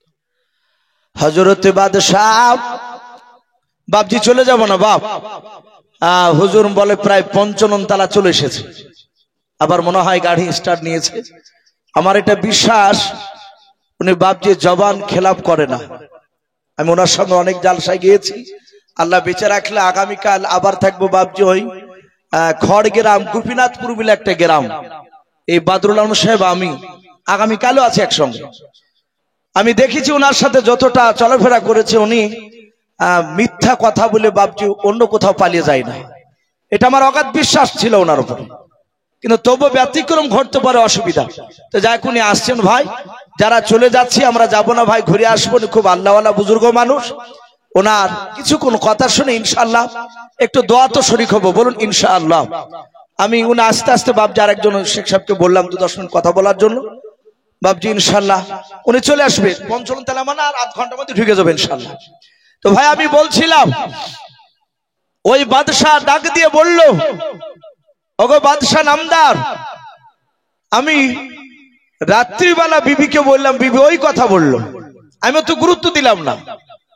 ওগো বাদশাহ নামদার, সকালবেলায় সবারই আমি আগে চলে গেলাম, সবারই আগে আমি যাওয়ার পর দেখলাম ওই বাইতুল মুকাদ্দাসের দরজা কানা যেইভাবে খোলা ছিল ওইভাবে খোলা আছে। ওগো বাদশাহ নামদার, কিন্তু ওই যে আবু সুফিয়ান বলেছিল বোরাকটা নাকি ওই দরজার গুড়িতে বেঁধে রেখে চলাও। ওগো বাদশাহ নামদার, সকালবেলা দেখলাম একটা পাথর ওই দরজার গুড়িতে পড়েছিল, বলুন সুবহানাল্লাহ। রাতের বেলা পাথর ছিল না, সকালবেলা দেখছি দরজার গুড়িতে পাথর। ওগো বাদশাহ নামদার, ওই পাথরটাকে আমি উল্টে পাল্টে দেখলাম, পাথরটার ভেতরটা একটু ছিদ্র করা ছিল, ফুটো ছিল। ওগো বাদশাহ নামদার, আমি পায়ের দিকে মাটির দরজার দিকে আমি তাকালাম, দেখলাম ওই দরজার গুড়িতে একটা জানোয়ারের পায়ের ছাপ ছিল, বলুন সুবহানাল্লাহ। যে জীবনে বাপজি বাঘ দেখেনি তাকে বাঘের পায়ের ছাপ পাহাটি দিলে বুঝতে পারবে যে এটা কিসের ছাপ। বোরাক আমরা তো কেউ দেখি নাই, কিছু ক্যালেন্ডারে দেখেন বাড়িতে বোরাক ছাপানো থাকে, একটা ঘোড়া দিয়ে দুই দিকে দুটো পাখা দিয়ে বলে এটা বোরাক, ওটা বিশ্বাস করলে গোনা হবে। বোরাক একমাত্র রাসূলুল্লাহ জিবরিল, বাদ বাকি কেউ দেখে নাই পৃথিবীর মানুষ, কিন্তু কিয়ামতের ময়দানে বাপজি বোরাক ইনশাআল্লাহ আমাদেরকে দেখাবে। নবী বলেছেন বোরাকের গতি, আর গতি কতটাই, পা এখান থেকে পা তুলে যেখানে পড়ে, নবীজি বলেছেন যে চোখের দৃষ্টি যতদূর যায়, যতদূর পড়বে ততদূর আর এখানকার ধাপ ওই জায়গায় যে পড়বে, বলুন আলহামদুলিল্লাহ। বোরাকের এত গতি। ডাক দিয়ে বলেন বাদশাহ, আমি ওখানে একটা জানোয়ারের ছাপ দেখেছিলাম পায়ে, তাই আমি বুঝতে পারলাম যে মেরাজের ঘটনা সত্য। আবু সুফিয়ান বলতে গেছিল মিথ্যে জানে বলে, এক করতে যে আর এক হয়ে গেল। লাস্টে ওই বাদশাহ সহ তারা ঈমান এনেছিলেন, বলুন সুবহানাল্লাহ। ভাই তো যাই হোক, আমার অনেকটা বলা হয়ে গেছে, আর বুঝতে পারছেন বাপজি বারবার বলা লাগবে না, যেহেতু এখন প্রায় আলেমরা বাপজি এখন প্রায় দিনই বাপজি আমাদেরকে বক্তব্য দিতে হচ্ছে। তো যাই হোক, আমার পরে হয়তো রাহিবুল ভাই আমার আসলে মুফতি সাহেবকে বললাম, শেখ সাহেব হুজুরকে, উনি মিনিট 15 হয়তো কথা আপনাদের সামনে হুজুর আসা পর্যন্ত আলোচনা করবে। তো যাই হোক আলহামদুলিল্লাহ ভাই, আপনাদের কাছে বেশ কিছু কথা আলোচনা করেছি, বলার মধ্যে ভাষার মধ্যে যদি ভুল হয়ে যায় সকলে ছোট ভাই কিংবা ছোট ছেলে সবাই ক্ষমা করবে। এই বলে না, কথা বলো না ভাই, চুপ করে থাকো। এই বলে আমার বক্তব্য আমি ইতি টানছি, আপনারা সকলে ক্ষমা করবে। আর শেষের বেলাতে আবার শুনলাম মা বোনদের কাছ থেকে আবার 500 টাকা, আল্লাহ মা বোনের দানকে আল্লাহ কবুল করুন।